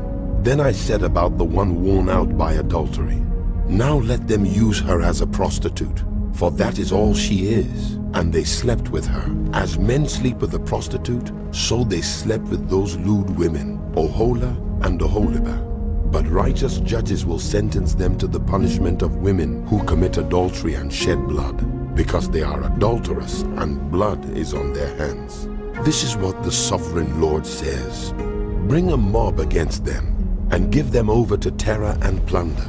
The mob will stone them and cut them down with their swords. They will kill their sons and daughters and burn down their houses. So I will put an end to lewdness in the land, that all women may take warning and not imitate you. You will suffer the penalty for your lewdness and bear the consequences of your sins of idolatry. Then you will know that I am the sovereign Lord. The book of Ezekiel continued.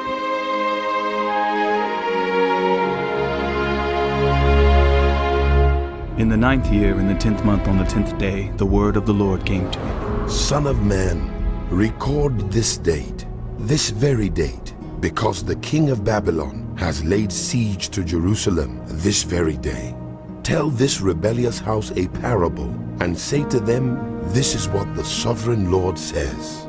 Put on the cooking pot, put it on and pour water into it. Put into it the pieces of meat, all the choice pieces, the leg and the shoulder. Fill it with the best of these bones. Take the pick of the flock. Pile wood beneath it for the bones. Bring it to a boil and cook the bones in it. For this is what the sovereign Lord says. Woe to the city of bloodshed, to the pot now encrusted, whose deposit will not go away. Take the meat out piece by piece, in whatever order it comes. For the blood she shed is in her midst. She poured it on the bare rock. She did not pour it on the ground, where the dust would cover it. To stir up wrath and take revenge, I put her blood on the bare rock, so that it would not be covered. Therefore, this is what the sovereign Lord says. Woe to the city of bloodshed. I too will pile the wood high. So heap on the wood, and kindle the fire. Cook the meat well, mixing in the spices, and let the bones be charred. Then set the empty pot on the coals till it becomes hot, and its copper glows, so that its impurities may be melted and its deposit burned away. It has frustrated all efforts. Its heavy deposit has not been removed, not even by fire. Now your impurity is lewdness, because I tried to cleanse you, but you would not be cleansed from your impurity. You will not be clean again until my wrath against you has subsided. I, the Lord, have spoken. The time has come for me to act. I will not hold back. I will not have pity, nor will I relent. You will be judged according to your conduct and your actions, declares the sovereign Lord. The word of the Lord came to me. Son of man, with one blow, I am about to take away from you the delight of your eyes. Yet do not lament or weep or shed any tears. Groan quietly, do not mourn for the dead. Keep your turban fastened and your sandals on your feet. Do not cover your mustache and beard or eat the customary food of mourners. So I spoke to the people in the morning, and in the evening my wife died. The next morning I did as I had been commanded. Then the people asked me, Won't you tell us what these things have to do with us? Why are you acting like this? So I said to them, the word of the Lord came to me. Say to the house of Israel, this is what the sovereign Lord says. I am about to desecrate my sanctuary, the stronghold in which you take pride, the delight of your eyes, the object of your affection. The sons and daughters you left behind will fall by the sword, and you will do as I have done.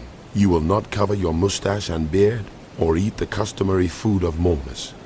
You will keep your turbans on your heads and your sandals on your feet. You will not mourn or weep, but will waste away because of your sins and groan among yourselves. Ezekiel will be a sign to you. You will do just as he has done. When this happens, you will know that I am the sovereign Lord. And you, son of man, on the day I take away their stronghold, their joy and glory, the delight of their eyes, their heart's desire, and their sons and daughters as well. On that day, a fugitive will come to tell you the news. At that time, your mouth will be open. You will speak with him and will no longer be silent. So you will be a sign to them, and they will know that I am the Lord. The word of the Lord came to me. Son of man, set your face against the Ammonites and prophesy against them. Say to them, hear the word of the sovereign Lord. This is what the sovereign Lord says. Because you said, Aha! Over my sanctuary when it was desecrated, and over the land of Israel when it was laid waste, and over the people of Judah when they went into exile, Therefore I am going to give you to the people of the east as a possession. They will set up their camps and pitch their tents among you. They will eat your fruit and drink your milk. I will turn Rabbah into a pasture for camels and Ammon into a resting place for sheep. Then you will know that I am the Lord. For this is what the sovereign Lord says.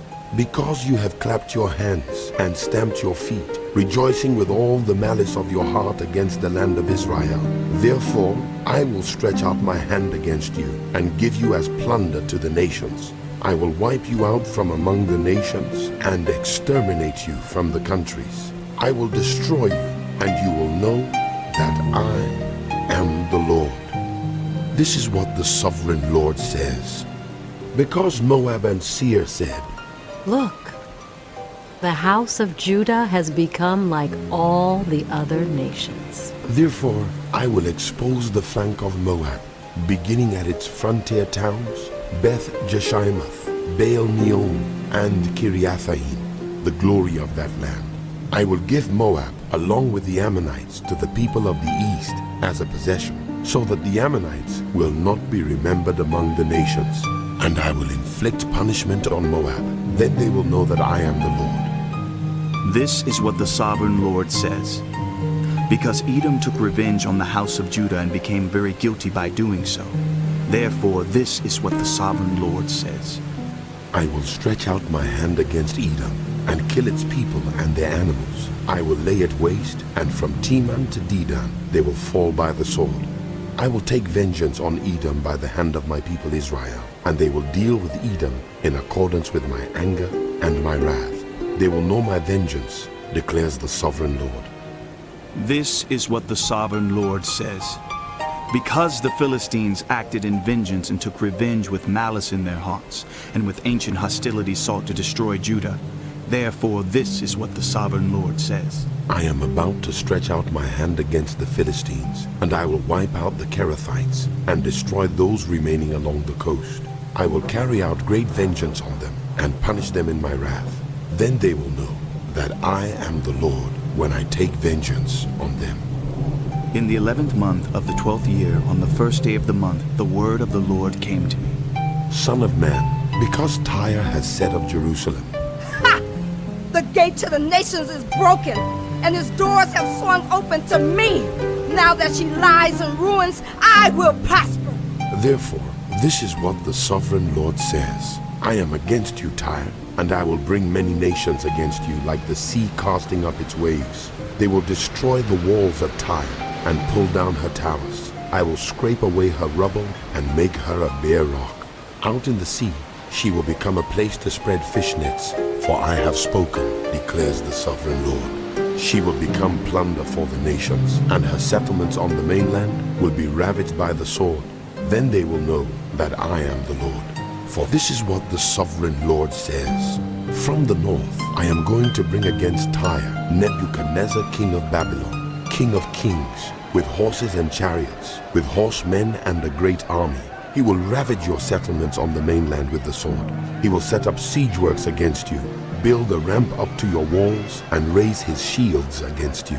He will direct the blows of his battering rams against your walls, and demolish your towers with his weapons. His horses will be so many that they will cover you with dust. Your walls will tremble at the noise of the war horses, wagons, and chariots when he enters your gates as men enter a city whose walls have been broken through. The hooves of his horses will trample all your streets. He will kill your people with the sword, and your strong pillars will fall to the ground.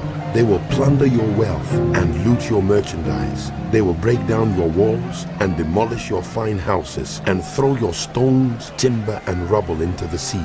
I will put an end to your noisy songs, and the music of your harps will be heard no more. I will make you a bare rock, and you will become a place to spread fish nets. You will never be rebuilt, for I, the Lord, have spoken, declares the sovereign Lord. This is what the sovereign Lord says to Tyre. Will not the coastlands tremble at the sound of your fall, when the wounded groan and the slaughter takes place in you? Then all the princes of the coast will step down from their thrones and lay aside their robes and take off their embroidered garments. Clothed with terror, They will sit on the ground, trembling every moment, appalled at you. Then they will take up a lament concerning you and say to you, How you are destroyed, city of renown, peopled by men of the sea. You were a power on the seas, you and your citizens. You put your terror on all who lived there. Now the coastlands tremble on the day of your fall. The islands in the sea are terrified at your collapse. This is what the sovereign Lord says. When I make you a desolate city, like cities no longer inhabited, and when I bring the ocean depths over you, and its vast waters cover you, then I will bring you down with those who go down to the pit, to the people of long ago. I will make you dwell in the earth below, as in ancient ruins with those who go down to the pit, and you will not return or take your place in the land of the living. I will bring you to a horrible end, and you will be no more. You will be sought, but you will never again be found, declares the sovereign Lord. The word of the Lord came to me. Son of man, take up a lament concerning Tyre. Say to Tyre, situated at the gateway to the sea, merchant of peoples on many coasts. This is what the sovereign Lord says. You say, Tyre, I am perfect in beauty. your domain was on the high seas. Your builders brought your beauty to perfection. They made all your timbers of juniper from Sina. They took a cedar from Lebanon to make a mast for you. Of oaks from Bashan, they made your oars. Of cypress wood from the coasts of Cyprus, they made your deck inlaid with ivory. Fine embroidered linen from Egypt was your sail, and served as your banner. Your awnings were of blue and purple, from the coasts of Elisha. Men of Sidon and Arvad were your oarsmen. Your skilled men, Tyre, were aboard as your sailors. Veteran craftsmen of Byblos were on board as shipwrights to caulk your seams. All the ships of the sea and their sailors came alongside to trade for your wares. Men of Persia, Lydia, and Put served as soldiers in your army. They hung their shields and helmets on your walls, bringing you splendor. Men of Arvad and Helek guarded your walls on every side. Men of Gamad were in your towers. They hung their shields around your walls. They brought your beauty to perfection. Tarshish did business with you because of your great wealth of goods. They exchanged silver, iron, tin, and lead for your merchandise. Greece, Tubal, and Meshech did business with you. They traded human beings and articles of bronze for your wares. Men of Beth Togarmah exchanged chariot horses, cavalry horses, and mules for your merchandise. The men of Rhodes traded with you, and many coastlands were your customers. They paid you with ivory tusks and ebony. Aram did business with you because of your many products. They exchanged turquoise, purple fabric, embroidered work, fine linen, coral and rubies for your merchandise. Judah and Israel traded with you. They exchanged wheat from Minnith and confections, honey, olive oil, and balm for your wares. Damascus did business with you because of your many products and great wealth of goods. They offered wine from Helbon, wool from Zahar, and casks of wine from Izal in exchange for your wares, wrought iron, cassia, and calamus. Dedan traded in saddle blankets with you. Arabia and all the princes of Kedar were your customers. They did business with you in lambs, rams, and goats. The merchants of Sheba and Rammah traded with you. For your merchandise, they exchanged the finest of all kinds of spices and precious stones and gold. Haran, Canaan, and Eden, and merchants of Sheba, Asher, and Kilmad traded with you. In your marketplace, they traded with you beautiful garments, blue fabric, embroidered work, and multicolored rugs with cords twisted and tightly knotted. The ships of Tarshish serve as carriers for your wares. You are filled with heavy cargo as you sail the sea. Your oarsmen take you out to the high seas, but the east wind will break you to pieces far out at sea. Your wealth, merchandise, and wares, your mariners, sailors, and shipwrights, your merchants and all your soldiers, and everyone else on board will sink into the heart of the sea on the day of your shipwreck. The shorelands will quake when your sailors cry out. All who handle the oars will abandon their ships. The mariners and all the sailors will stand on the shore. They will raise their voice and cry bitterly over you. They will sprinkle dust on their heads and roll in ashes. They will shave their heads because of you and will put on sackcloth. They will weep over you with anguish of soul and with bitter mourning. As they wail and mourn over you, they will take up a lament concerning you. Who was ever silenced like Tyre surrounded by the sea? When your merchandise went out on the seas, you satisfied many nations. With your great wealth and your wares, you enriched the kings of the earth. Now you are shattered by the sea in the depths of the waters. Your wares and all your company have gone down with you. All who live in the coastlands are appalled at you. Their kings shudder with horror, and their faces are distorted with fear. The merchants among the nations scoff at you. You have come to a horrible end. The word of the Lord came to me. Son of man, say to the ruler of Tyre, this is what the sovereign Lord says. In the pride of your heart, you say, I am a god. I sit on the throne of a god in the heart of the seas. but you are a mortal and not a god. Though you think you are as wise as a god, are you wiser than Daniel? Is no secret hidden from you? By your wisdom and understanding, you have gained wealth for yourself and amassed gold and silver in your treasuries.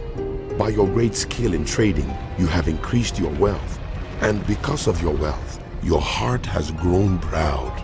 Therefore, this is what the sovereign Lord says. Because you think you are wise as a god, I am going to bring foreigners against you, the most ruthless of nations.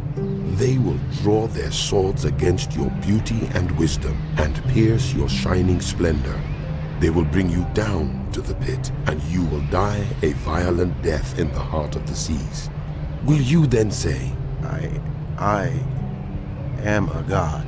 In the presence of those who kill you, you will be but a mortal, not a god in the hands of those who slay you. You will die the death of the uncircumcised at the hands of foreigners.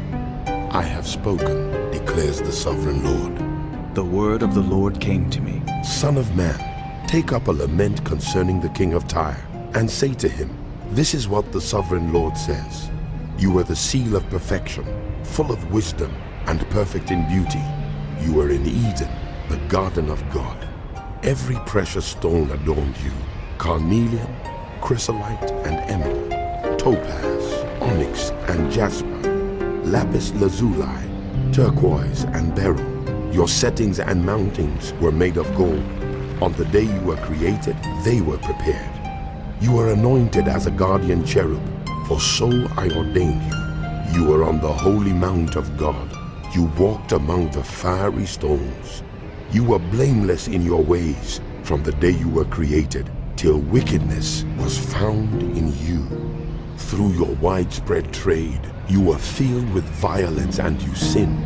So I drove you in disgrace from the mount of God, and I expelled you, guardian cherub, from among the fiery stones. Your heart became proud on account of your beauty, and you corrupted your wisdom because of your splendor. So I threw you to the earth. I made a spectacle of you before kings. By your many sins and dishonest trade, you have desecrated your sanctuaries. So I made a fire come out from you, and it consumed you, and I reduced you to ashes on the ground in the sight of all who were watching. All the nations who knew you are appalled at you. You have come to a horrible end and will be no more. The word of the Lord came to me. Son of man, set your face against Sidon, prophesy against her, and say, this is what the sovereign Lord says. I am against you, Sidon, and among you I will display my glory. You will know that I am the Lord when I inflict punishment on you, and within you am proved to be holy. I will send a plague upon you, and make blood flow in your streets. The slain will fall within you, with the sword against you on every side. Then you will know that I am the Lord. No longer will the people of Israel have malicious neighbors who are painful briars and sharp thorns. Then they will know that I am the sovereign Lord. This is what the sovereign Lord says. When I gather the people of Israel from the nations where they have been scattered, I will be proved holy through them in the sight of the nations. Then they will live in their own land, which I gave to my servant Jacob. They will live there in safety and will build houses and plant vineyards. They will live in safety when I inflict punishment on all their neighbors who maligned them. Then they will know that I am the Lord their God. In the 10th month, on the 12th day, the word of the Lord came to me. Son of man, set your face against Pharaoh king of Egypt, and prophesy against him and against all Egypt. Speak to him and say, This is what the sovereign Lord says. I am against you, Pharaoh king of Egypt, you great monster lying among your streams. You say, The Nile belongs to me. I made it for myself. But I will put hooks in your jaws and make the fish of your streams stick to your scales. I will pull you out from among your streams with all the fish sticking to your scales. I will leave you in the desert, you and all the fish of your streams. You will fall on the open field and not be gathered or picked up. I will give you as food to the beasts of the earth and the birds of the sky. Then all who live in Egypt will know that I am the Lord. You have been a staff of reed for the house of Israel. When they grasped you with their hands, you splintered and you tore open their shoulders. When they leaned on you, you broke and their backs were wrenched. Therefore, this is what the sovereign Lord says. I will bring a sword against you and kill your people and their animals. Egypt will become a desolate wasteland. Then they will know that I am the Lord. Because you said, The Nile is mine. I made it. Therefore I am against you and against your streams, and I will make the land of Egypt a ruin and a desolate waste from Migdol to Aswan, as far as the border of Cush. No foot will pass through it, neither people nor animals. No one will live there for 40 years. I will make the land of Egypt desolate among devastated lands, and her cities will lie desolate 40 years among ruined cities. And I will disperse the Egyptians among the nations and scatter them through the countries. Yet this is what the sovereign Lord says. At the end of 40 years, I will gather the Egyptians from the nations where they were scattered. I will bring them back from captivity and return them to Upper Egypt, the land of their ancestry. There they will be a lowly kingdom. It will be the lowliest of kingdoms and will never again exalt itself above the other nations. I will make it so weak that it will never again rule over the nations. Egypt will no longer be a source of confidence for the people of Israel, but will be a reminder of their sin in turning to her for help. Then they will know that I am the sovereign Lord. In the 27th year, in the 1st month, on the 1st day, the word of the Lord came to me. Son of man, Nebuchadnezzar, king of Babylon, drove his army in a hard campaign against Tyre. Every head was rubbed bare, and every shoulder made raw. Yet he and his army got no reward from the campaign he led against Tyre. Therefore, this is what the sovereign Lord says. I am going to give Egypt to Nebuchadnezzar, king of Babylon, and he will carry off its wealth. He will loot and plunder the land as pay for his army. I have given him Egypt as a reward for his efforts, because he and his army did it for me, declares the sovereign Lord. On that day, I will make a horn grow for the house of Israel, and I will open your mouth among them. Then they will know that I am the Lord. The word of the Lord came to me. Son of man, prophesy and say, This is what the sovereign Lord says. Wail and say, Alas, for that day! For the day is near, the day of the Lord is near, a day of clouds, a time of doom for the nations. A sword will come against Egypt, and anguish will come upon Cush. When the slain fall in Egypt, her wealth will be carried away and her foundations torn down. Cush and Libya, Lydia and all Arabia, Cub and the people of the covenant land will fall by the sword along with Egypt. This is what the Lord says. The allies of Egypt will fall, and her proud strength will fail. From Migdol to Aswan, they will fall by the sword within her, declares the sovereign Lord. They will be desolate among desolate lands, and their cities will lie among ruined cities. Then they will know that I am the Lord, when I set fire to Egypt, and all her helpers are crushed. On that day, messengers will go out from me in ships to frighten Cush out of her complacency. Anguish will take hold of them on the day of Egypt's doom, for it is sure to come. This is what the sovereign Lord says. I will put an end to the hordes of Egypt by the hand of Nebuchadnezzar, king of Babylon. He and his army, the most ruthless of nations, will be brought in to destroy the land. They will draw their swords against Egypt and fill the land with the slain. I will dry up the waters of the Nile and sell the land to an evil nation. By the hand of foreigners I will lay waste the land and everything in it. I, the Lord, have spoken. This is what the sovereign Lord says. I will destroy the idols and put an end to the images in Memphis. No longer will there be a prince in Egypt, and I will spread fear throughout the land. I will lay waste Upper Egypt, set fire to Zoan, and inflict punishment on Thebes. I will pour out my wrath on Pelusium, the stronghold of Egypt, and wipe out the hordes of Thebes. I will set fire to Egypt. Pelusium will writhe in agony. Thebes will be taken by storm. Memphis will be in constant distress. The young men of Hylopolis and Bubastis will fall by the sword, and the cities themselves will go into captivity. Dark will be the day at Tahpanhes, when I break the yoke of Egypt. There her proud strength will come to an end. She will be covered with clouds, and her villages will go into captivity. So I will inflict punishment on Egypt, and they will know that I am the Lord.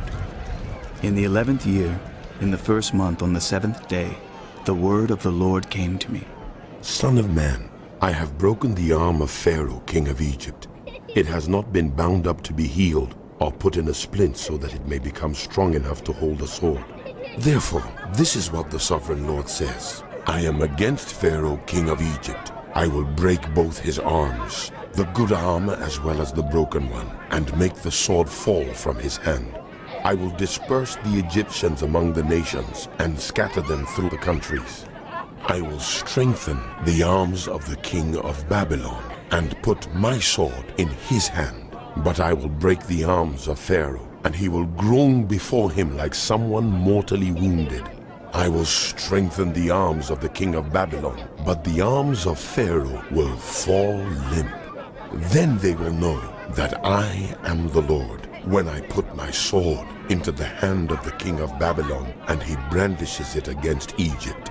I will disperse the Egyptians among the nations and scatter them through the countries. Then they will know that I am the Lord. In the 11th year, in the 3rd month on the 1st day, the word of the Lord came to me. Son of man, say to Pharaoh, king of Egypt, and to his hordes, who can be compared with you in majesty? Consider Assyria, once a cedar in Lebanon, with beautiful branches overshadowing the forest. It towered on high, its top above the thick foliage. The waters nourished it. Deep springs made it grow tall. Their streams flowed all around its base and sent their channels to all the trees of the field. So it towered higher than all the trees of the field. Its boughs increased and its branches grew long, spreading because of abundant waters. All the birds of the sky nested in its boughs. All the animals of the wild gave birth under its branches. All the great nations lived in its shade. It was majestic in beauty, with its spreading boughs, for its roots went down to abundant waters. The cedars in the garden of God could not rival it, nor could the junipers equal its boughs, nor could the plane trees compare with its branches. No tree in the garden of God could match its beauty. I made it beautiful with abundant branches, the envy of all the trees of Eden in the garden of God. Therefore, this is what the sovereign Lord says. Because the great cedar towered over the thick foliage, and because it was proud of its height, I gave it into the hands of the ruler of the nations, for him to deal with according to its wickedness. I cast it aside, and the most ruthless of foreign nations cut it down and left it. Its boughs fell on the mountains and in all the valleys. Its branches lay broken in all the ravines of the land. All the nations of the earth came out from under its shade and left it. All the birds settled on the fallen tree, and all the wild animals lived among its branches. Therefore, no other trees by the waters are ever to tower proudly on high, lifting their tops above the thick foliage. No other trees so well watered are ever to reach such a height. They are all destined for death, for the earth below, among mortals who go down to the realm of the dead. This is what the sovereign Lord says. On the day it was brought down to the realm of the dead, I covered the deep springs with mourning for it. I held back its streams, and its abundant waters were restrained. Because of it, I clothed Lebanon with gloom, and all the trees of the field withered away. I made the nations tremble at the sound of its fall, when I brought it down to the realm of the dead to be with those who go down to the pit. Then all the trees of Eden, the choicest and best of Lebanon, the well-watered trees, were consoled in the earth below. They too, like the great cedar, had gone down to the realm of the dead, to those killed by the sword, along with the armed men who lived in its shade among the nations. Which of the trees of Eden can be compared with you in splendor and majesty? Yet you too will be brought down with the trees of Eden to the earth below. You will lie among the uncircumcised, with those killed by the sword. This is Pharaoh and all his hordes. In the declares 12th year, sovereign in the Lord. 12th month, on the first day, the word of the Lord came to me. Son of man, take up a lament concerning Pharaoh king of Egypt, and say to him, You are like a lion among the nations. You are like a monster in the seas, thrashing about in your streams, churning the water with your feet and muddying the streams. This is what the sovereign Lord says. With a great throng of people, I will cast my net over you, and they will haul you up in my net. I will throw you on the land and hurl you on the open field. I will let all the birds of the sky settle on you, and all the animals of the wild gorge themselves on you. I will spread your flesh on the mountains and fill the valleys with your remains. I will drench the land with your flowing blood all the way to the mountains, and the ravines will be filled with your flesh. When I snuff you out, I will cover the heavens and darken their stars. I will cover the sun with a cloud, and the moon will not give its light. All the shining lights in the heavens I will darken over you. I will bring darkness over your land, declares the sovereign Lord. I will trouble the hearts of many peoples when I bring about your destruction among the nations, among lands you have not known. I will cause many peoples to be appalled at you, and their kings will shudder with horror because of you when I brandish my sword before them. On the day of your downfall, each of them will tremble every moment for his life. For this is what the sovereign Lord says. The sword of the king of Babylon will come against you. I will cause your hordes to fall by the swords of mighty men, the most ruthless of all nations. They will shatter the pride of Egypt, and all her hordes will be overthrown. I will destroy all her cattle from beside abundant waters, no longer to be stirred by human feet or muddied by the hooves of cattle. Then I will let her waters settle and make her streams flow like oil, declares the sovereign Lord. When I make Egypt desolate and strip the land of everything in it, when I strike down all who live there, then they will know that I am the Lord. This is the lament they will chant for her. The daughters of the nations will chant it. For Egypt and all her hordes they will chant it, declares the sovereign Lord. In the 12th year, on the 15th day of the month, the word of the Lord came to me. Son of man, wail for the hordes of Egypt and consign to the earth below, both her and the daughters of mighty nations, along with those who go down to the pit. Say to them, Are you more favored than others? Go down and be laid among the uncircumcised. They will fall among those killed by the sword. The sword is drawn. Let her be dragged off with all her hordes from within the realm of the dead. The mighty leaders will say of Egypt and her allies, They have come down, and they lie with the uncircumcised, with those killed by the sword. Assyria is there with her whole army. She is surrounded by the graves of all her slain, all who have fallen by the sword. Their graves are in the depths of the pit, and her army lies around her grave. All who had spread terror in the land of the living are slain. fallen by the sword. Elam is there, with all her hordes around her grave. All of them are slain, fallen by the sword. All who had spread terror in the land of the living went down uncircumcised to the earth below. They bear their shame with those who go down to the pit. A bed is made for her among the slain, with all her hordes around her grave. All of them are uncircumcised, killed by the sword. Because their terror had spread in the land of the living, they bear their shame with those who go down to the pit. They are laid among the slain. Meshech and Tubal are there, with all their hordes around their graves. All of them are uncircumcised, killed by the sword, because they spread their terror in the land of the living.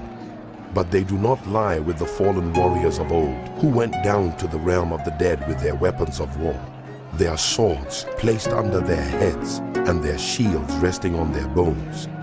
Though these warriors also had terrorized the land of the living, you too, Pharaoh, will be broken and will lie among the uncircumcised with those killed by the sword. Edom is there, her kings and all her princes. Despite their power, they are laid with those killed by the sword. They lie with the uncircumcised, with those who go down to the pit. All the princes of the north and all the Sidonians are there. They went down with the slain in disgrace, despite the terror caused by their power. They lie uncircumcised with those killed by the sword, and bear their shame with those who go down to the pit. Pharaoh, he and all his army will see them, and he will be consoled for all his hordes that were killed by the sword, declares the sovereign Lord. Although I had him spread terror in the land of the living, Pharaoh and all his hordes will be laid among the uncircumcised with those killed by the sword, declares the sovereign Lord. Son of man, speak to your people and say to them, when I bring the sword against the land, and the people of the land choose one of their men and make him their watchman, and he sees the sword coming against the land, and blows the trumpet to warn the people, then if anyone hears the trumpet, but does not heed the warning, and the sword comes and takes their life, their blood will be on their own head.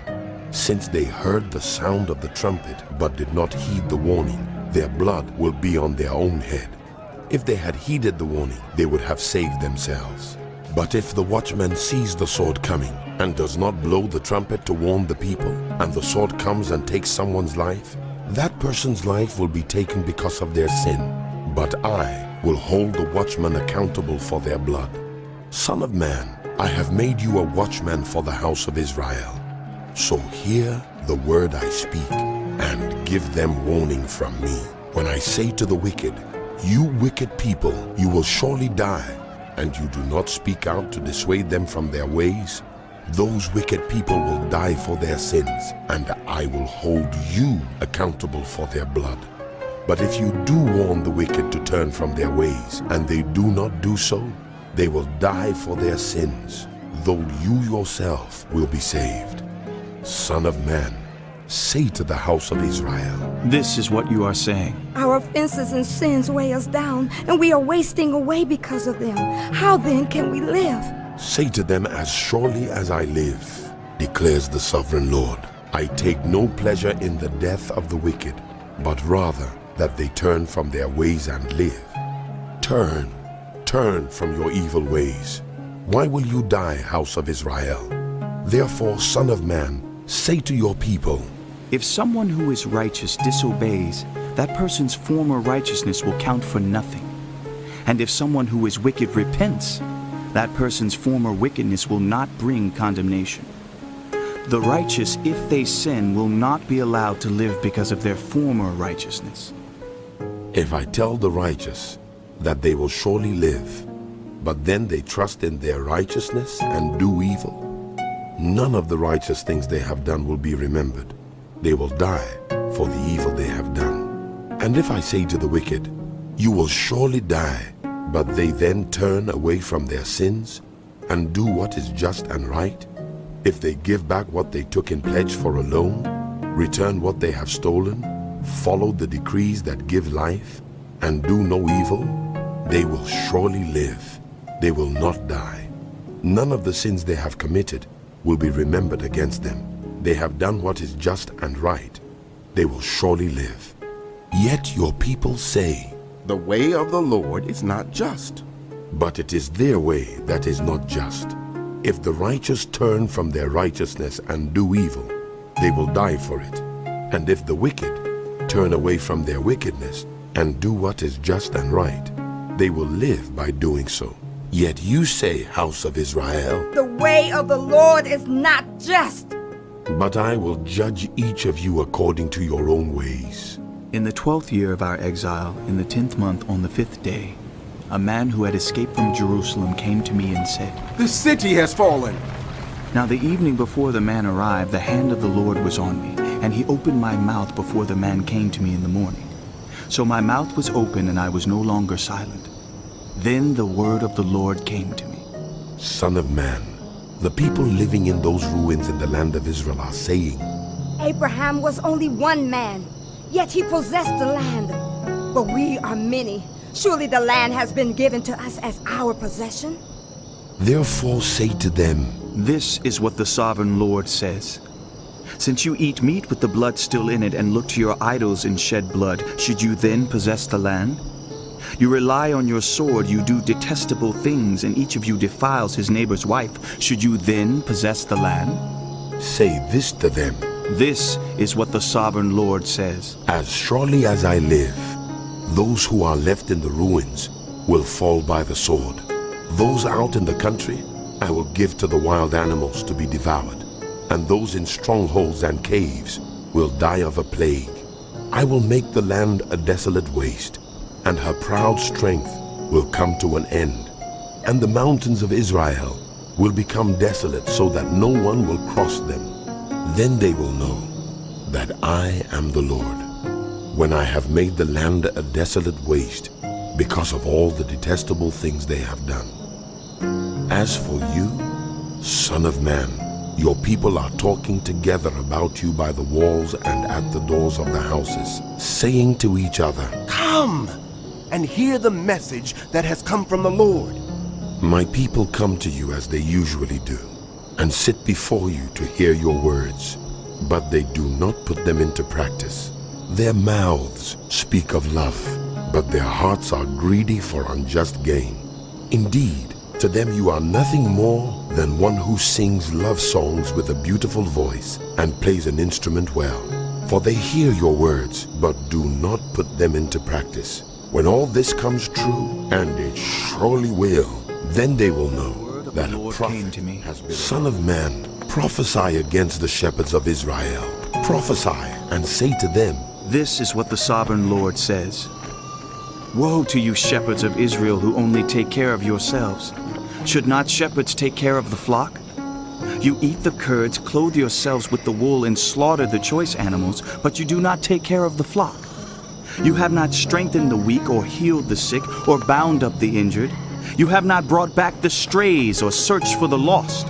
You have ruled them harshly and brutally.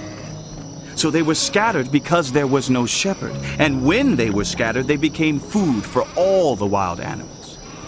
My sheep wandered over all the mountains and on every high hill. They were scattered over the whole earth, and no one searched or looked for them.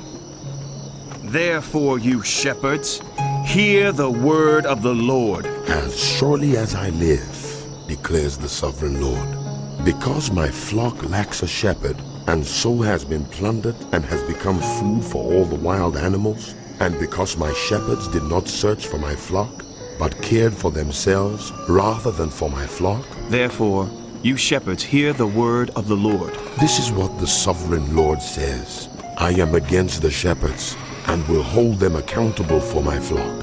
I will remove them from tending the flock, so that the shepherds can no longer feed themselves. I will rescue my flock from their mouths, and it will no longer be food for them. This is what the sovereign Lord says. I myself will search for my sheep and look after them. As shepherds look after their scattered flocks when they are with them, so will I look after my sheep. I will rescue them from all the places where they were scattered on a day of clouds and darkness. I will bring them out from the nations and gather them from the countries, and I will bring them into their own land. I will pasture them on the mountains of Israel. In the ravines and in all the settlements in the land, I will tend them in a good pasture, and the mountain heights of Israel will be their grazing land. There they will lie down in good grazing land, and there they will feed in a rich pasture on the mountains of Israel. I myself will tend my sheep and have them lie down, declares the sovereign Lord. I will search for the lost and bring back the strays. I will bind up the injured and strengthen the weak, but the sleek and the strong I will destroy. I will shepherd the flock with justice. As for you, my flock, this is what the sovereign Lord says. I will judge between one sheep and another, and between rams and goats. Is it not enough for you to feed on the good pasture? Must you also trample the rest of your pasture with your feet? Is it not enough for you to drink clear water? Must you also muddy the rest with your feet? Must my flock feed on what you have trampled, and drink what you have muddied with your feet? Therefore, this is what the sovereign Lord says to them. See, I myself will judge between the fat sheep and the lean sheep, because you shove with flank and shoulder, butting all the weak sheep with your horns until you have driven them away. I will save my flock, and they will no longer be plundered. I will judge between one sheep and another. I will place over them one shepherd, my servant David, and he will tend them. He will tend them and be their shepherd. I, the Lord, will be their God, and my servant David will be prince among them. I, the Lord, have spoken. I will make a covenant of peace with them and rid the land of savage beasts, so that they may live in the wilderness and sleep in the forests in safety. I will make them and the places surrounding my hill a blessing. I will send down showers in season. There will be showers of blessing. The trees will yield their fruit, and the ground will yield its crops. The people will be secure in their land. They will know that I am the Lord, when I break the bars of their yoke and rescue them from the hands of those who enslave them. They will no longer be plundered by the nations, nor will wild animals devour them. They will live in safety, and no one will make them afraid. I will provide for them a land renowned for its crops, and they will no longer be victims of famine in the land or bear the scorn of the nations. Then they will know that I, the Lord their God, am with them, and that they, the house of Israel, are my people, declares the sovereign Lord. You are my sheep, the sheep of my pasture, and I am your God, declares the sovereign Lord. The word of the Lord came to me. Son of man, set your face against Mount Seir. Prophesy against it, and say, this is what the sovereign Lord says. I am against you, Mount Seir, and I will stretch out my hand against you and make you a desolate waste. I will turn your towns into ruins, and you will be desolate.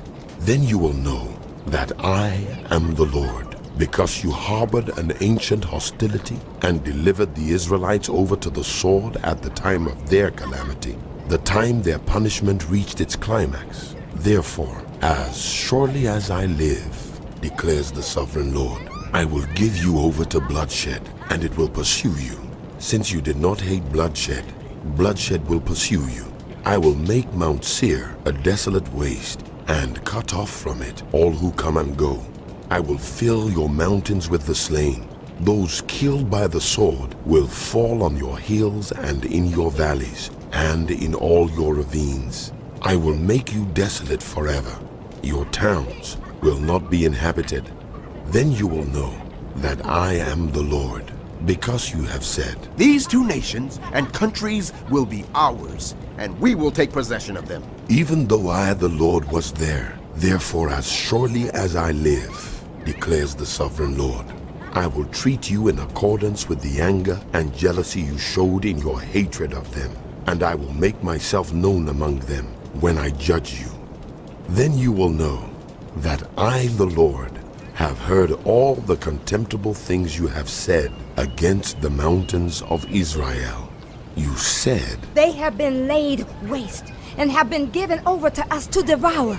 you boasted against me and spoke against me without restraint, and I heard it. This is what the sovereign Lord says. While the whole earth rejoices, I will make you desolate, because you rejoiced when the inheritance of the house of Israel became desolate. That is how I will treat you. You will be desolate. Mount Seir, you and all of Edom. Then they will know that I am the Lord. Son of man, prophesy to the mountains of Israel and say, Mountains of Israel, hear the word of the Lord. This is what the sovereign Lord says. The enemy said of you, Ha ha! The ancient heights have become our possession. Therefore prophesy and say, this is what the sovereign Lord says. Because they ravaged and crushed you from every side, so that you became the possession of the rest of the nations and the object of people's malicious talk and slander. Therefore, mountains of Israel, hear the word of the sovereign Lord. This is what the sovereign Lord says to the mountains and hills, to the ravines and valleys, to the desolate ruins and the deserted towns that have been plundered and ridiculed by the rest of the nations around you. This is what the sovereign Lord says. In my burning zeal, I have spoken against the rest of the nations and against all Edom, for with glee and with malice in their hearts, they made my land their own possession, so that they might plunder its pasture land. Therefore, prophesy concerning the land of Israel, and say to the mountains and hills, to the ravines and valleys, this is what the sovereign Lord says. I speak in my jealous wrath, because you have suffered the scorn of the nations. Therefore, this is what the sovereign Lord says. I swear with uplifted hand that the nations around you will also suffer scorn. But you, mountains of Israel, will produce branches and fruit for my people Israel, for they will soon come home. I am concerned for you, and will look on you with favor. You will be plowed and sown, and I will multiply the number of people living on you. Even the whole house of Israel, the towns will be inhabited, and the ruins rebuilt. I will increase the number of people and animals living on you, and they will be fruitful and become numerous. I will settle people on you as in the past, and will make you prosper more than before. Then you will know that I am the Lord. I will cause people, my people Israel, to live on you. They will possess you, and you will be their inheritance. You will never again deprive them of their children. This is what the sovereign Lord says. Because some say to you, you devour your people and deprive your nation of its children. Therefore, you will no longer devour people or make your nation childless, declares the sovereign Lord. No longer will I make you hear the taunts of the nations, and no longer will you suffer the scorn of the peoples or cause your nation to fall, declares the sovereign Lord. Again the word of the Lord came to me. Son of man, when the people of Israel were living in their own land, they defiled it by their conduct and their actions. Their conduct was like a woman's monthly uncleanness in my sight. So I poured out my wrath on them, because they had shed blood in the land, and because they had defiled it with their idols. I dispersed them among the nations, and they were scattered through the countries. I judged them according to their conduct and their actions.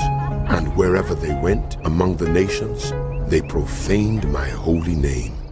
For it was said of them, these are the Lord's people, and yet they had to leave his land. I had concern for my holy name, which the house of Israel profaned among the nations where they had gone. Therefore say to the house of Israel, this is what the sovereign Lord says.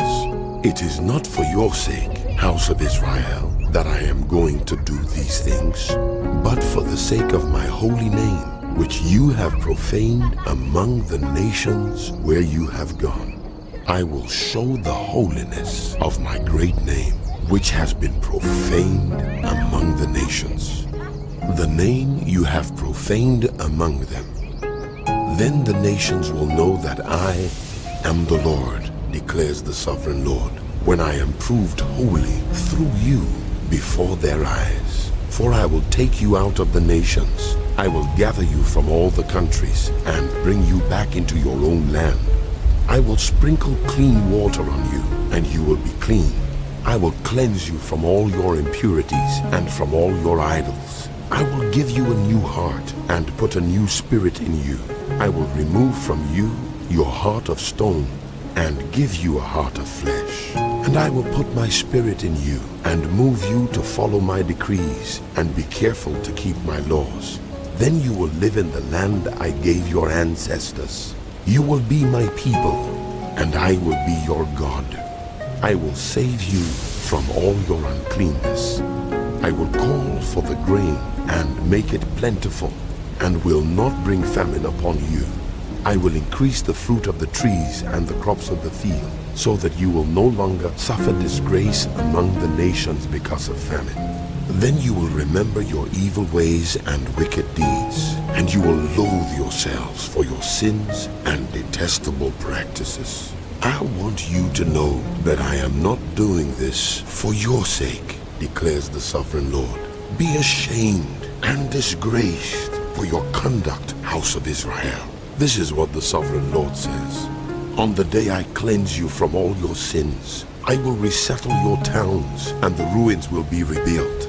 The desolate land will be cultivated instead of lying desolate in the sight of all who pass through it. They will say, This land that was laid waste has become like the Garden of Eden. The cities that were lying in ruins, desolate and destroyed, are now fortified and inhabited. Then the nations around you that remain will know that I, the Lord, have rebuilt what was destroyed and have replanted what was desolate. I, the Lord, have spoken, and I will do it. This is what the Sovereign Lord says. Once again, I will yield to the plea of the house of Israel and do this for them.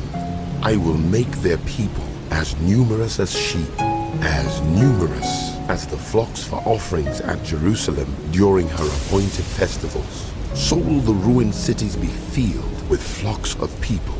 Then they will know The Lord that was I on me, am. and he brought me out by the Spirit of the Lord and set me in the middle of a valley. It was full of bones. He led me back and forth among them, and I saw a great many bones on the floor of the valley, bones that were very dry. He asked me, Son of man, can these bones live? I said, Sovereign Lord, you alone know. Then he said to me, Prophesy to these bones, and say to them, Dry bones, hear the word of the Lord. This is what the Sovereign Lord says to these bones. I will make breath enter you, and you will come to life. I will attach tendons to you, and make flesh come upon you and cover you with skin. I will put breath in you, and you will come to life. Then you will know that I am the Lord. So I prophesied as I was commanded. And as I was prophesying, there was a noise, a rattling sound, and the bones came together, bone to bone. I looked, and tendons and flesh appeared on them, and skin covered them, but there was no breath in them. Then he said to me, Prophesy to the breath. Prophesy, Son of Man, and say to it, This is what the Sovereign Lord says. Come, breath, from the four winds, and breathe into these slain, that they may live. So I prophesied as he commanded me, and breath entered them. They came to life and stood up on their feet, a vast army. Then he said to me, Son of man, these bones are the whole house of Israel. They say, Our bones are dried up, and our hope is gone. We are cut off. Therefore prophesy and say to them, This is what the Sovereign Lord says. My people, I am going to open your graves and bring you up from them. I will bring you back to the land of Israel. Then you, my people, will know that I am the Lord when I open your graves and bring you up from them. I will put my spirit in you, and you will live, and I will settle you in your own land. Then you will know that I, the Lord, have spoken, and I have done it, declares the Lord. The word of the Lord came to me. Son of man, take a stick of wood and write on it, belonging to Judah and the Israelites associated with him. Then take another stick of wood and write on it, belonging to Joseph, that is, to Ephraim and all the house of Israel associated with him. Join them together into one stick so that they will become one in your hand. When your people ask you, Won't you tell us what you mean by this? say to them, this is what the sovereign Lord says. I am going to take the stick of Joseph, which is in Ephraim's hand, and of the Israelite tribes associated with him, and join it to Judah's stick. I will make them into a single stick of wood, and they will become one in my hand. Hold before their eyes the sticks you have written on, and say to them, this is what the sovereign Lord says. I will take the Israelites out of the nations where they have gone. I will gather them from all around and bring them back into their own land. I will make them one nation in the land. On the mountains of Israel, there will be one king over all of them, and they will never again be two nations, or be divided into two kingdoms. They will no longer defile themselves with their idols and vile images, or with any of their offenses. For I will save them from all their sinful backsliding, and I will cleanse them. They will be my people, and I will be their God. My servant David will be king over them, and they will all have one shepherd. They will follow my laws and be careful to keep my decrees. They will live in the land I gave to my servant Jacob, the land where your ancestors lived. They and their children and their children's children will live there forever, and David my servant will be their prince forever. I will make a covenant of peace with them. It will be an everlasting covenant. I will establish them and increase their numbers, and I will put my sanctuary among them forever.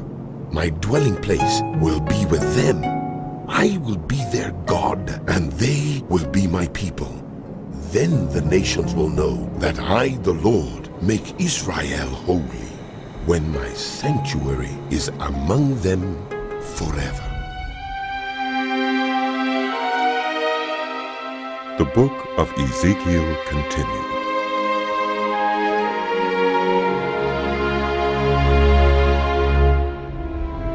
The word of the Lord came to me.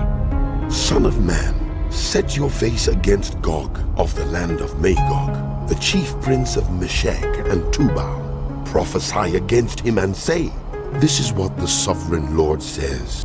I am against you, Gog, chief prince of Meshech and Tubal. I will turn you around, put hooks in your jaws, and bring you out with your whole army. Your horses, your horsemen, fully armed, and a great horde with large and small shields, all of them brandishing their swords. Persia, Cush, and Put will be with them, all with shields and helmets. Also Gomer with all its troops, and Beth Togarmah from the far north with all its troops, the many nations with you. Get ready, be prepared, you and all the hordes gathered about you, and take command of them. After many days you will be called to arms. In future years you will invade a land that has recovered from war, whose people were gathered from many nations to the mountains of Israel, which had long been desolate. They had been brought out from the nations, and now all of them live in safety. You and all your troops and the many nations with you will go up, advancing like a storm. You will be like a cloud covering the land. This is what the sovereign Lord says. On that day thoughts will come into your mind, and you will devise an evil scheme. You will say, I will invade a land of unwalled villages. I will attack a peaceful and unsuspecting people. All of them living without walls and without gates and bars. I will plunder and loot and turn my hand against the resettled ruins and the people gathered from the nations, rich in livestock and goods, living at the center of the land. Sheba and Dedan and the merchants of Tarshish and all her villages will say to you, Have you come to plunder? Have you gathered your hordes to loot, to carry off silver and gold, to take away livestock and goods, and to seize much plunder? Therefore, Son of man, prophesy and say to Gog, this is what the sovereign Lord says. In that day, when my people Israel are living in safety, will you not take notice of it? You will come from your place in the far north, you and many nations with you, all of them riding on horses, a great horde, a mighty army. You will advance against my people Israel like a cloud that covers the land. In days to come, Gog I will will bring you against my land, so that the nations may know me when I am proved holy through you before their eyes. This is what the sovereign Lord says. You are the one I spoke of in former days by my servants, the prophets of Israel. At that time, they prophesied for years that I would bring you against them. This is what will happen in that day.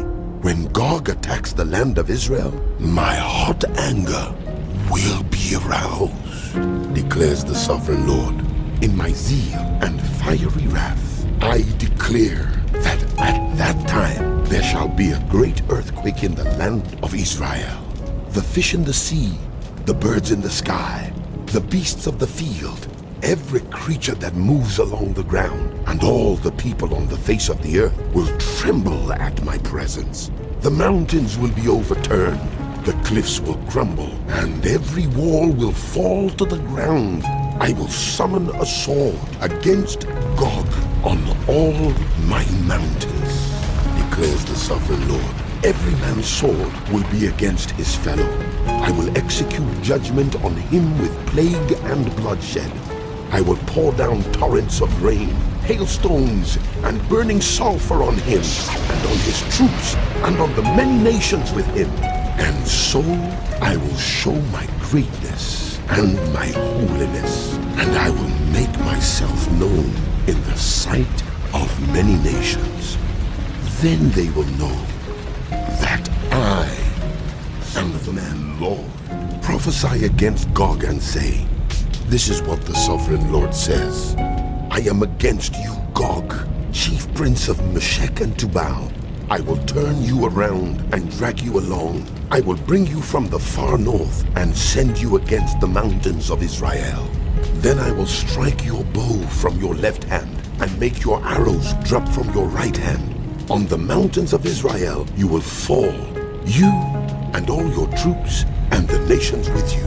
I will give you as food to all kinds of carrion birds and to the wild animals. You will fall in the open field, for I have spoken, declares the sovereign Lord. I will send fire on Magog and on those who live in safety in the coastlands, and they will know that I am the Lord. I will make known my holy name among my people Israel. I will no longer let my holy name be profaned, and the nations will know that I, the Lord, am the Holy One in Israel. It is coming. It will surely take place, declares the sovereign Lord. This is the day I have spoken of. Then those who live in the towns of Israel will go out and use the weapons for fuel and burn them up, the small and large shields, the bows and arrows, the war clubs and spears. For 7 years they will use them for fuel. They will not need to gather wood from the fields or cut it from the forests, because they will use the weapons for fuel, and they will plunder those who plundered them and loot those who looted them, declares the sovereign Lord. On that day I will give Gog a burial place in Israel. In the valley of those who travel east of the sea, it will block the way of travelers, because Gog and all his hordes will be buried there. So it will be called the Valley of Hamon Gog. For 7 months, the house of Israel will be burying them in order to cleanse the land.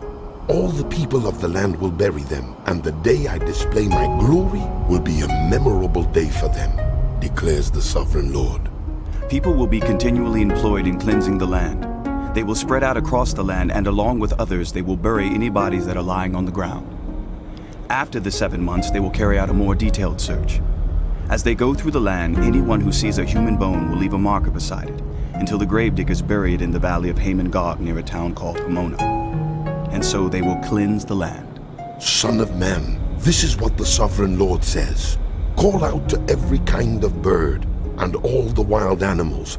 Assemble and come together from all around to the sacrifice I am preparing for you, the great sacrifice on the mountains of Israel. There you will eat flesh and drink blood. You will eat the flesh of mighty men and drink the blood of the princes of the earth, as if they were rams and lambs, goats and bulls, all of them fattened animals from Bashan.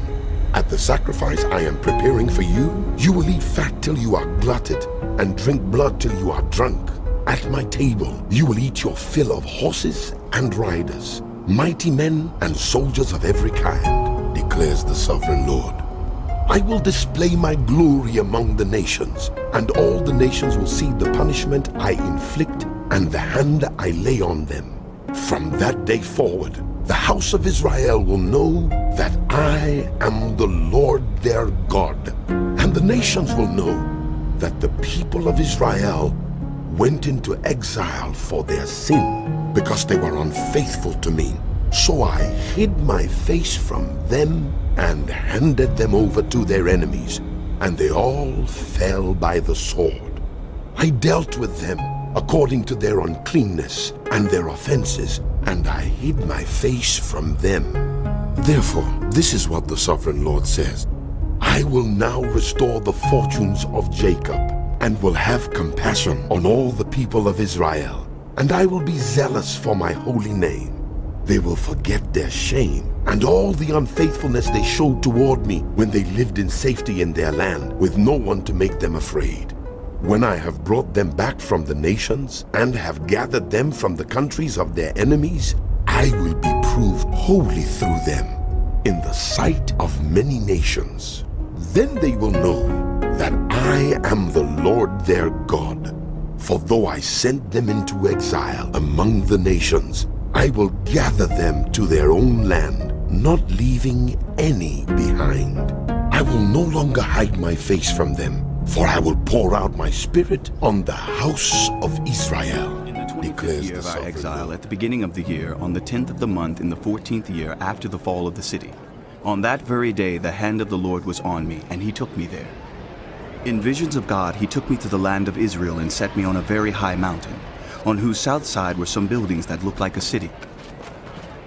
He took me there, and I saw a man whose appearance was like bronze.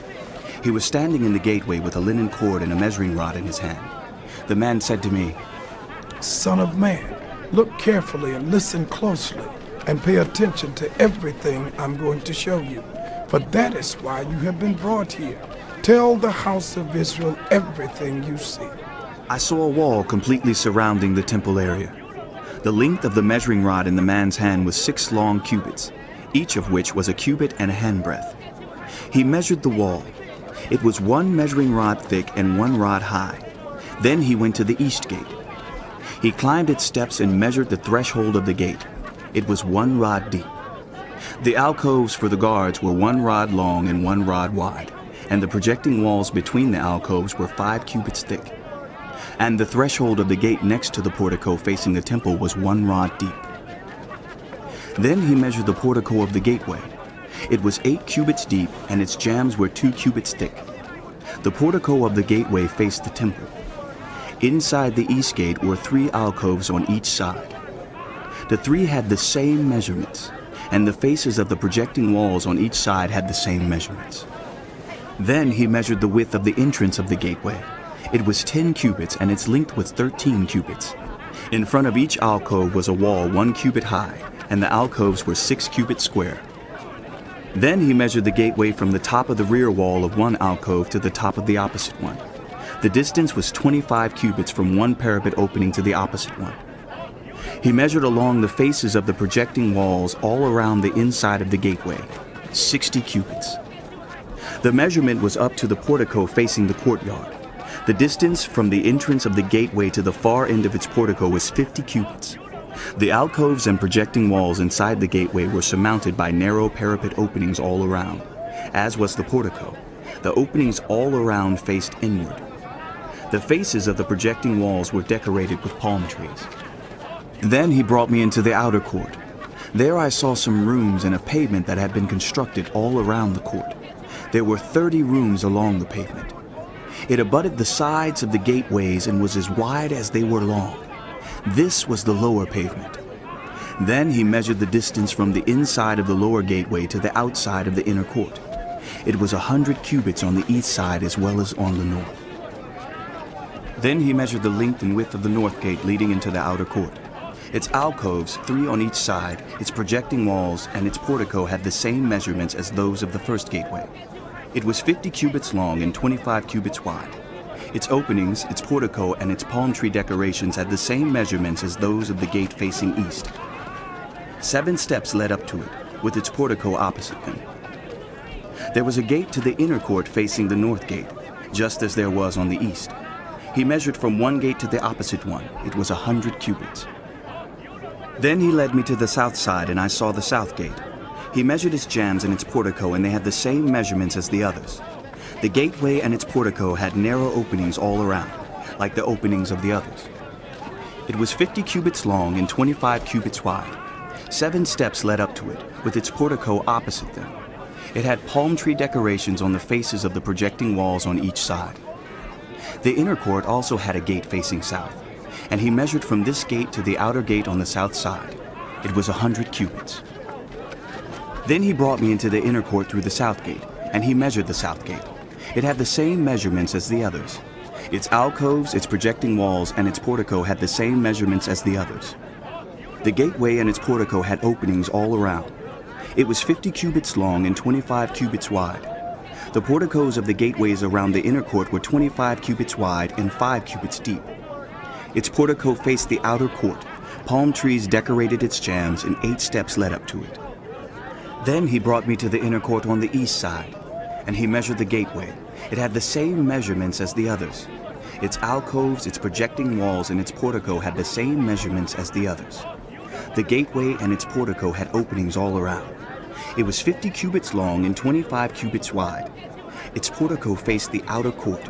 Palm trees decorated the jambs on either side, and 8 steps led up to it. Then he brought me to the north gate and measured it.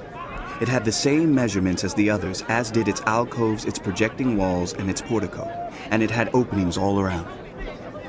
It was 50 cubits long and 25 cubits wide. Its portico faced the outer court. Palm trees decorated the jambs on either side, and 8 steps led up to it. A room with a doorway was by the portico in each of the inner gateways where the burnt offerings were washed.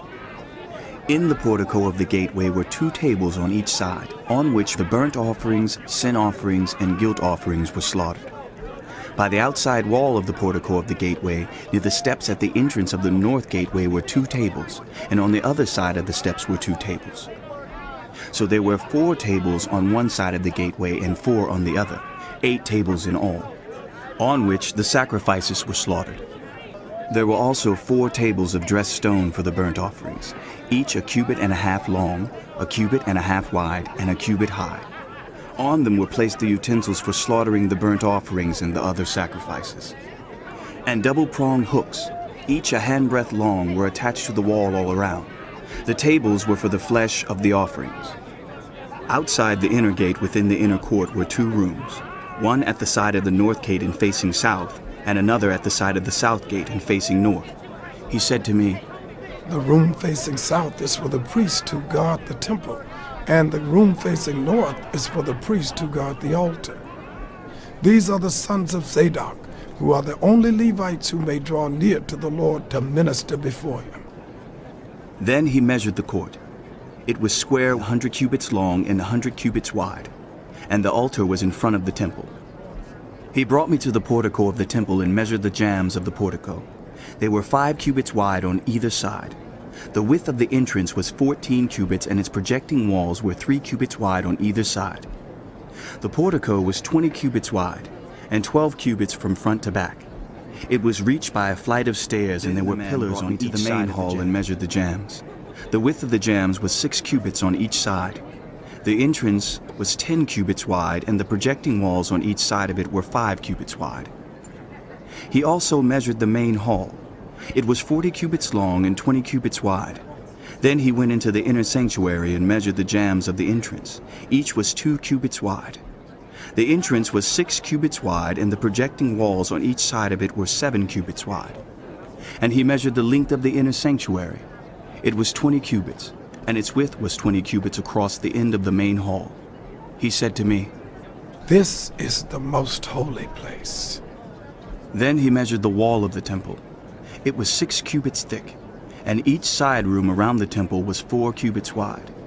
The side rooms were on 3 levels, one above another, 30 on each level. There were ledges all around the wall of the temple to serve as supports for the side rooms, so that the supports were not inserted into the wall of the temple. The side rooms all around the temple were wider at each successive level. The structure surrounding the temple was built in ascending stages, so that the rooms widened as one went upward.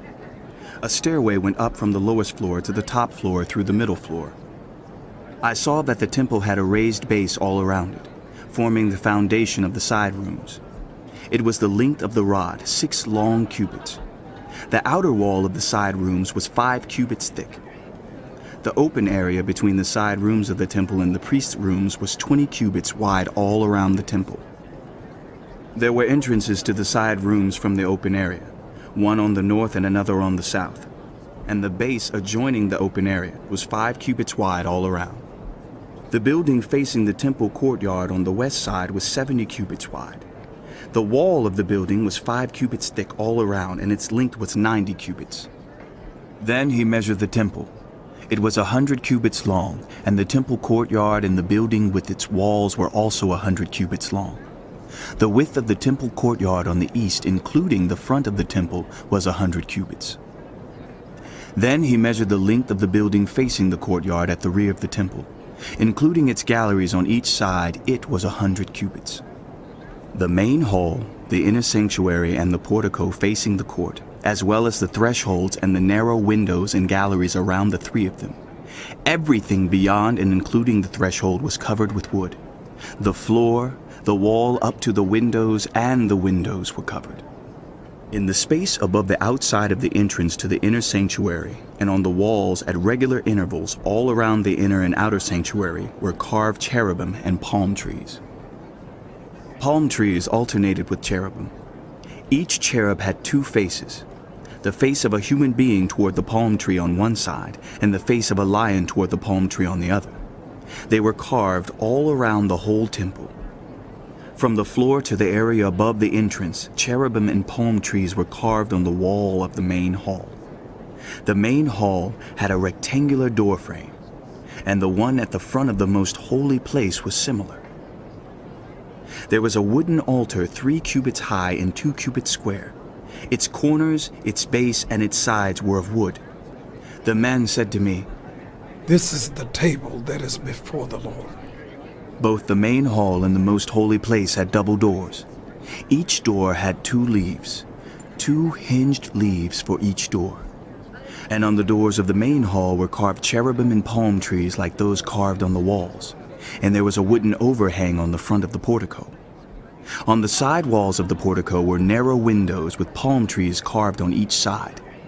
The side rooms of the temple also had overhangs. The man led me northward into the outer court and brought me to the rooms opposite the temple courtyard and opposite the outer wall on the north side. The building whose door faced north was 100 cubits long and 50 cubits wide.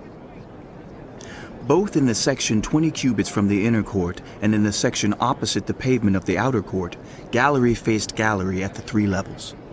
In front of the rooms was an inner passageway 10 cubits wide and 100 cubits long. Their doors were on the north. Now the upper rooms were narrower, for the galleries took more space from them than the rooms on the lower and middle floors of the building. The rooms on the top floor had no pillars as the courts had, so they were smaller in the floor space than those on the lower and middle floors. There was an outer wall parallel to the rooms in the outer court. It extended in front of the rooms for 50 cubits.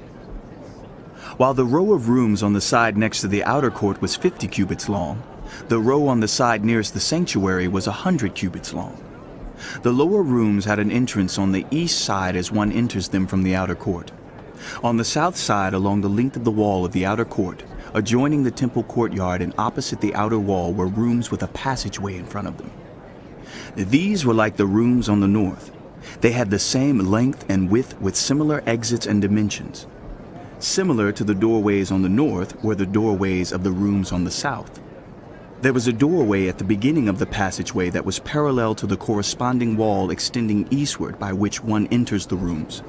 Then he said to me, "The north and south rooms facing the temple courtyard are the priest's rooms, where the priests who approach the Lord will eat the most holy offerings.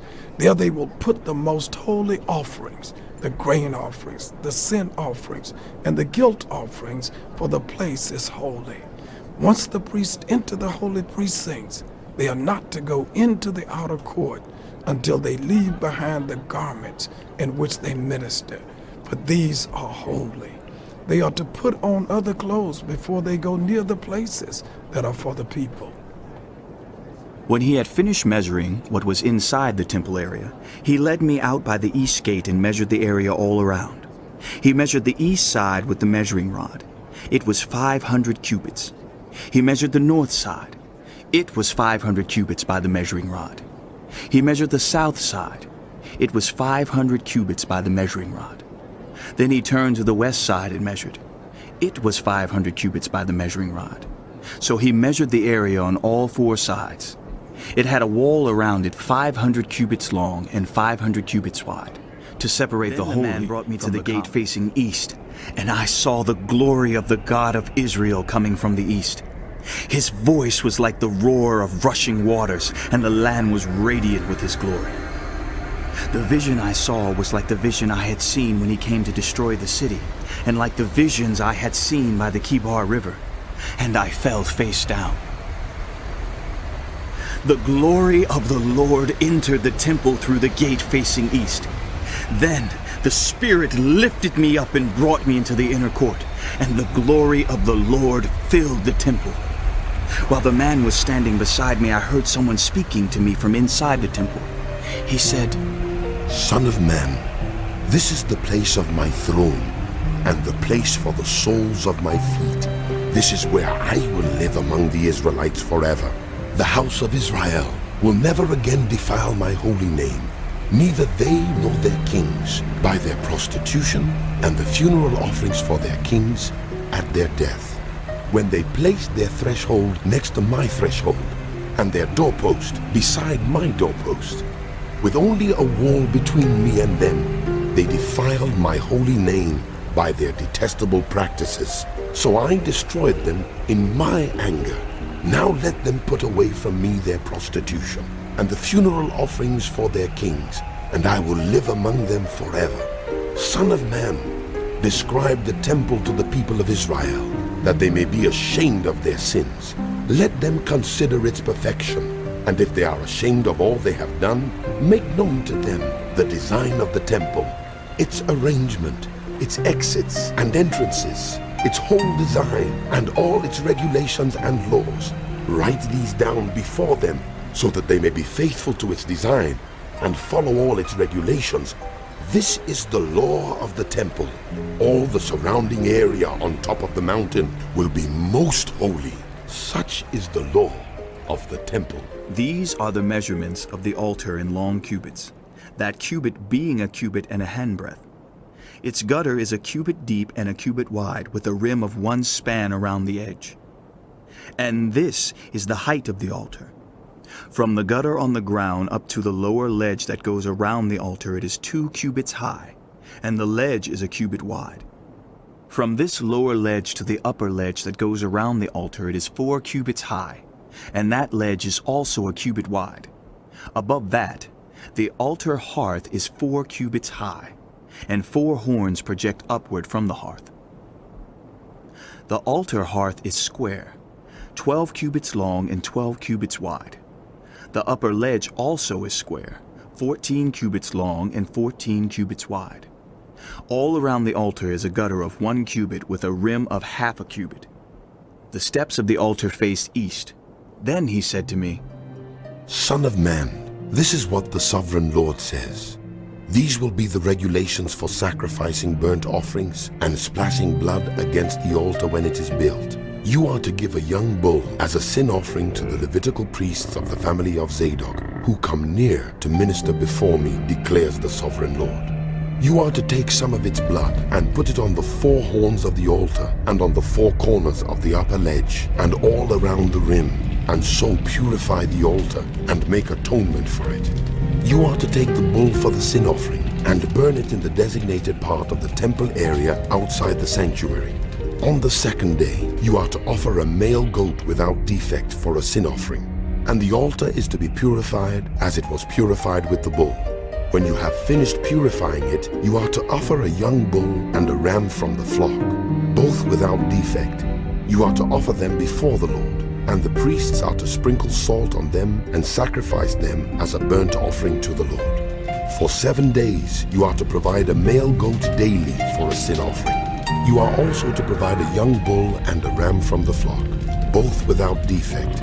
For 7 days they are to make atonement for the altar and cleanse it. Thus they will dedicate it. At the end of these days, from the 8th day on, the priests are to present your burnt offerings and fellowship offerings on the altar. Then I will accept you, declares the sovereign Lord. Then the man brought me back to the outer gate of the sanctuary, the one facing the east, and it was shut. The Lord said to me, This gate is to remain shut. It must not be opened. No one may enter through it. It is to remain shut because the Lord, the God of Israel, has entered through it. The prince himself is the only one who may sit inside the gateway to eat in the presence of the Lord. He is to enter by way of the portico of the gateway and go out the same way. Then the man brought me by way of the north gate to the front of the temple. I looked and saw the glory of the Lord filling the temple of the Lord, and I fell face down. The Lord said to me, Son of man, look carefully, listen closely, and give attention to everything I tell you concerning all the regulations and instructions regarding the temple of the Lord.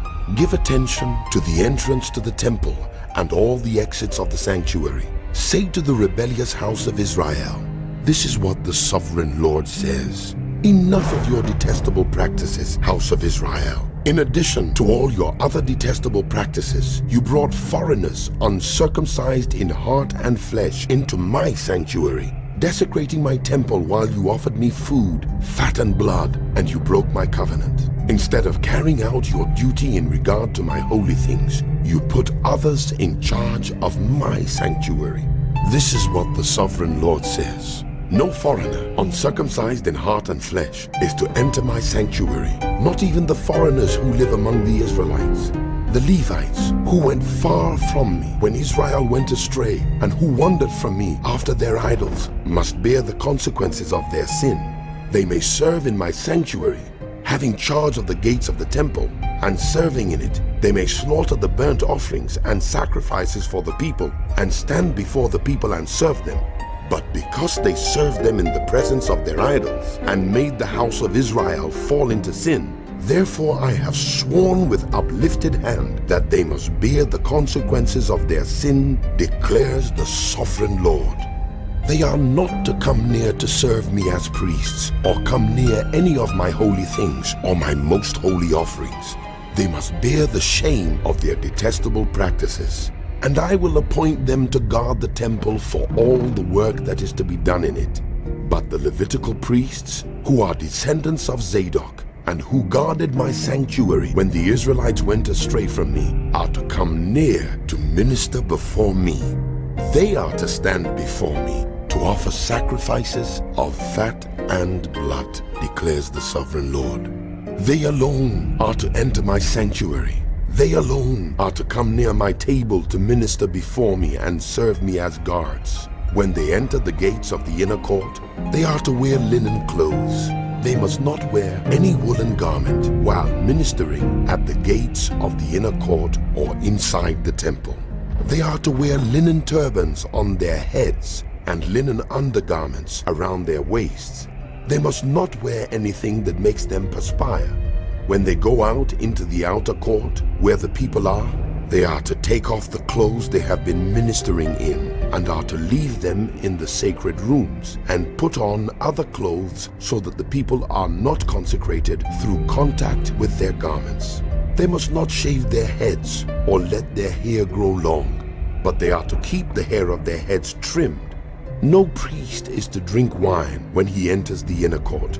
They must not marry widows or divorced women. They may marry only virgins of Israelite descent or widows of priests. They are to teach my people the difference between the holy and the common, and show them how to distinguish between the unclean and the clean. In any dispute, the priests are to serve as judges and decide it according to my ordinances. They are to keep my laws and my decrees for all my appointed festivals, and they are to keep my Sabbaths holy. A priest must not defile himself by going near a dead person. However, if the dead person was his father or mother, son or daughter, brother or unmarried sister, then he may defile himself. After he is cleansed, he must wait 7 days. On the day he goes into the inner court of the sanctuary to minister in the sanctuary, he is to offer a sin offering for himself, declares the sovereign Lord. I am to be the only inheritance the priests have. You are to give them no possession in Israel. I will be their possession. They will eat the grain offerings, the sin offerings, and the guilt offerings. And everything in Israel devoted to the Lord will belong to them. The best of all the first fruits and of all your special gifts will belong to the priests. You are to give them the first portion of your ground meal, so that a blessing may rest on your household. The priest must not eat anything, whether bird or animal, found dead or torn as an inheritance. You are to present to the Lord a portion of the land as a sacred district, 25,000 cubits long and 20,000 cubits wide. The entire area will be holy. Of this, a section 500 cubits square is to be for the sanctuary, with 50 cubits around it for open land. In the sacred district, measure off a section 25,000 cubits long and 10,000 cubits wide. In it will be the sanctuary, the most holy place. It will be the sacred portion of the land for the priests who minister in the sanctuary and who draw near to minister before the Lord. It will be a place for their houses as well as a holy place for the sanctuary. An area 25,000 cubits long and 10,000 cubits wide will belong to the Levites who serve in the temple as their possession for towns to live in. You are to give the city as its property an area 5,000 cubits wide and 25,000 cubits long, adjoining the sacred portion. It will belong to the whole house of Israel. The prince will have the land bordering each side of the area formed by the sacred district and the property of the city. It will extend westward from the west side and eastward from the east side, running lengthwise from the western to the eastern border, parallel to one of the tribal portions. This land will be his possession in Israel, and my princes will no longer oppress my people, but will allow the house of Israel to possess the land according to their tribes. This is what the sovereign Lord says. You have gone far enough, princes of Israel. Give up your violence and oppression and do what is just and right. Stop dispossessing my people, declares the sovereign Lord. You are to use accurate scales, an accurate ephah, and an accurate bath. The ephah and the bath are to be the same size, the bath containing 1/10 of a homer and the ephah 1/10 of a homer. The homer is to be the standard measure for both. The shekel is to consist of 20 gerahs. 20 shekels plus 25 shekels plus 15 shekels equals 1 minna. This is the special gift you are to offer: 1/6 of an ephah from each homer of wheat and 1/6 of an ephah from each homer of barley. The prescribed portion of olive oil measured by the bath is 1/10 of a bath from each core, which consists of 10 baths or 1 homer, for 10 baths are equivalent to a homer. Also, 1 sheep is to be taken from every flock of 200 from the well-watered pastures of Israel. These will be used for the grain offerings, burnt offerings, and fellowship offerings to make atonement for the people, declares the sovereign Lord. All of the people of the land will be required to give this special offering to the prince in Israel. It will be the duty of the prince to provide the burnt offerings, grain offerings, and drink offerings at the festival, the new moons, and the Sabbath, at all the appointed festivals of the house of Israel. He will provide the sin offerings, grain offerings, burnt offerings, and fellowship offerings to make atonement for the house of Israel. This is what the sovereign Lord says. In the first month, on the first day, you are to take a young bull without defect and purify the sanctuary. The priest is to take some of the blood of the sin offering and put it on the doorpost of the temple, on the 4 corners of the upper ledge of the altar, and on the gatepost of the inner court. You are to do the same on the 7th day of the month for anyone who sins unintentionally or through ignorance. So you are to make atonement for the temple. In the first month, on the 14th day, you are to observe the Passover, a festival lasting 7 days, during which you shall eat bread made without yeast. On that day, the prince is to provide a bull as a sin offering for himself and for all the people of the land. Every day during the 7 days of the festival, he is to provide 7 bulls and 7 rams without defect as a burnt offering to the Lord, and a male goat for a sin offering.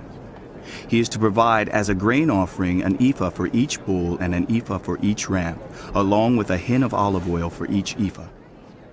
During the 7 days of the festival, which begins in the 7th month on the 15th day, he is to make the same provision for sin offerings, burnt offerings, grain offerings, and oil. This is what the sovereign Lord says. The gate of the inner court facing east is to be shut on the 6 working days, but on the Sabbath day and on the day of the new moon it is to be opened. The prince is to enter from the outside through the portico of the gateway and stand by the gatepost. The priests are to sacrifice his burnt offering and his fellowship offerings. He is to bow down in worship at the threshold of the gateway and then go out, but the gate will not be shut until evening. On the Sabbaths and the new moons, the people of the land are to worship in the presence of the Lord at the entrance of that gateway. The burnt offering the prince brings to the Lord on the Sabbath day is to be 6 male lambs and a ram, all without defect. The grain offering given with the ram is to be an ephah, and the grain offering with the lamb is to be as much as he pleases, along with a hin of olive oil for each ephah. On the day of the new moon, he is to offer a young bull, 6 lambs, and a ram, all without defect. He is to provide as a grain offering 1 ephah with the bull, 1 ephah with the ram, and with the lambs as much as he wants to give, along with a hin of oil for each ephah. When the prince enters, he is to go in through the portico of the gateway, and he is to come out the same way. When the people of the land come before the Lord at the appointed festivals, whoever enters by the north gate to worship is to go out the south gate, and whoever enters by the south gate is to go out the north gate. No one is to return through the gate by which he entered, but each is to go out the opposite gate. The prince is to be among them, going in when they go in and going out when they go out. At the feasts and the appointed festivals, the grain offering is to be an ephah with a bull, an ephah with a ram, and with the lambs as much as he pleases, along with a hin of oil for each ephah. When the prince provides a freewill offering to the Lord, whether a burnt offering or fellowship offerings, the gate facing east is to be open for him. He shall offer his burnt offering or his fellowship offerings as he does on the Sabbath day. Then he shall go out, and after he has gone out, the gate will be shut. Every day you are to provide a year-old lamb without defect for a burnt offering to the Lord. Morning by morning you shall provide it. You are also to provide with it morning by morning a grain offering, consisting of 1/6 of an ephah with 1/3 of a hin of oil to moisten the flour. The presenting of this grain offering to the Lord is a lasting ordinance. So the lamb and the grain offering and the oil shall be provided morning by morning for a regular burnt offering. This is what the sovereign Lord says. If the prince makes a gift from his inheritance to one of his sons, it will also belong to his descendants. It is to be their property by inheritance.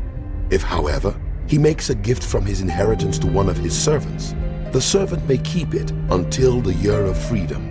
Then it will revert to the prince. His inheritance belongs to his sons only. It is theirs. The prince must not take any of the inheritance of the people, driving them off their property. He is to give his sons their inheritance out of his own property, so that not one of my people will be separated from their property. Then the man brought me through the entrance at the side of the gate to the sacred rooms facing north, which belonged to the priests, and showed me a place at the western end. He said to me, "This is the place where the priests are to cook the guilt offering and the sin offering and bake the grain offering, to avoid bringing them into the outer court and consecrating the people." He then brought me to the outer court and led me around to its 4 corners, and I saw in each corner another court. In the 4 corners of the outer court were enclosed courts, 40 cubits long and 30 cubits wide.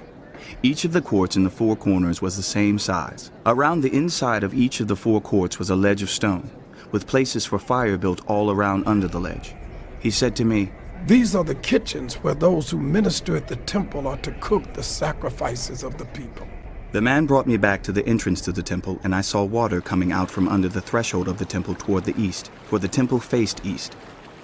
The water was coming down from under the south side of the temple, south of the altar. He then brought me out through the north gate and led me around the outside to the outer gate facing east, and the water was trickling from the south side. As the man went eastward with a measuring line in his hand, he measured off 1,000 cubits and then led me through water that was ankle deep. He measured off another 1,000 cubits and led me through water that was knee deep. He measured off another 1,000 and led me through water that was up to the waist. He measured off another 1,000, but now it was a river that I could not cross because the water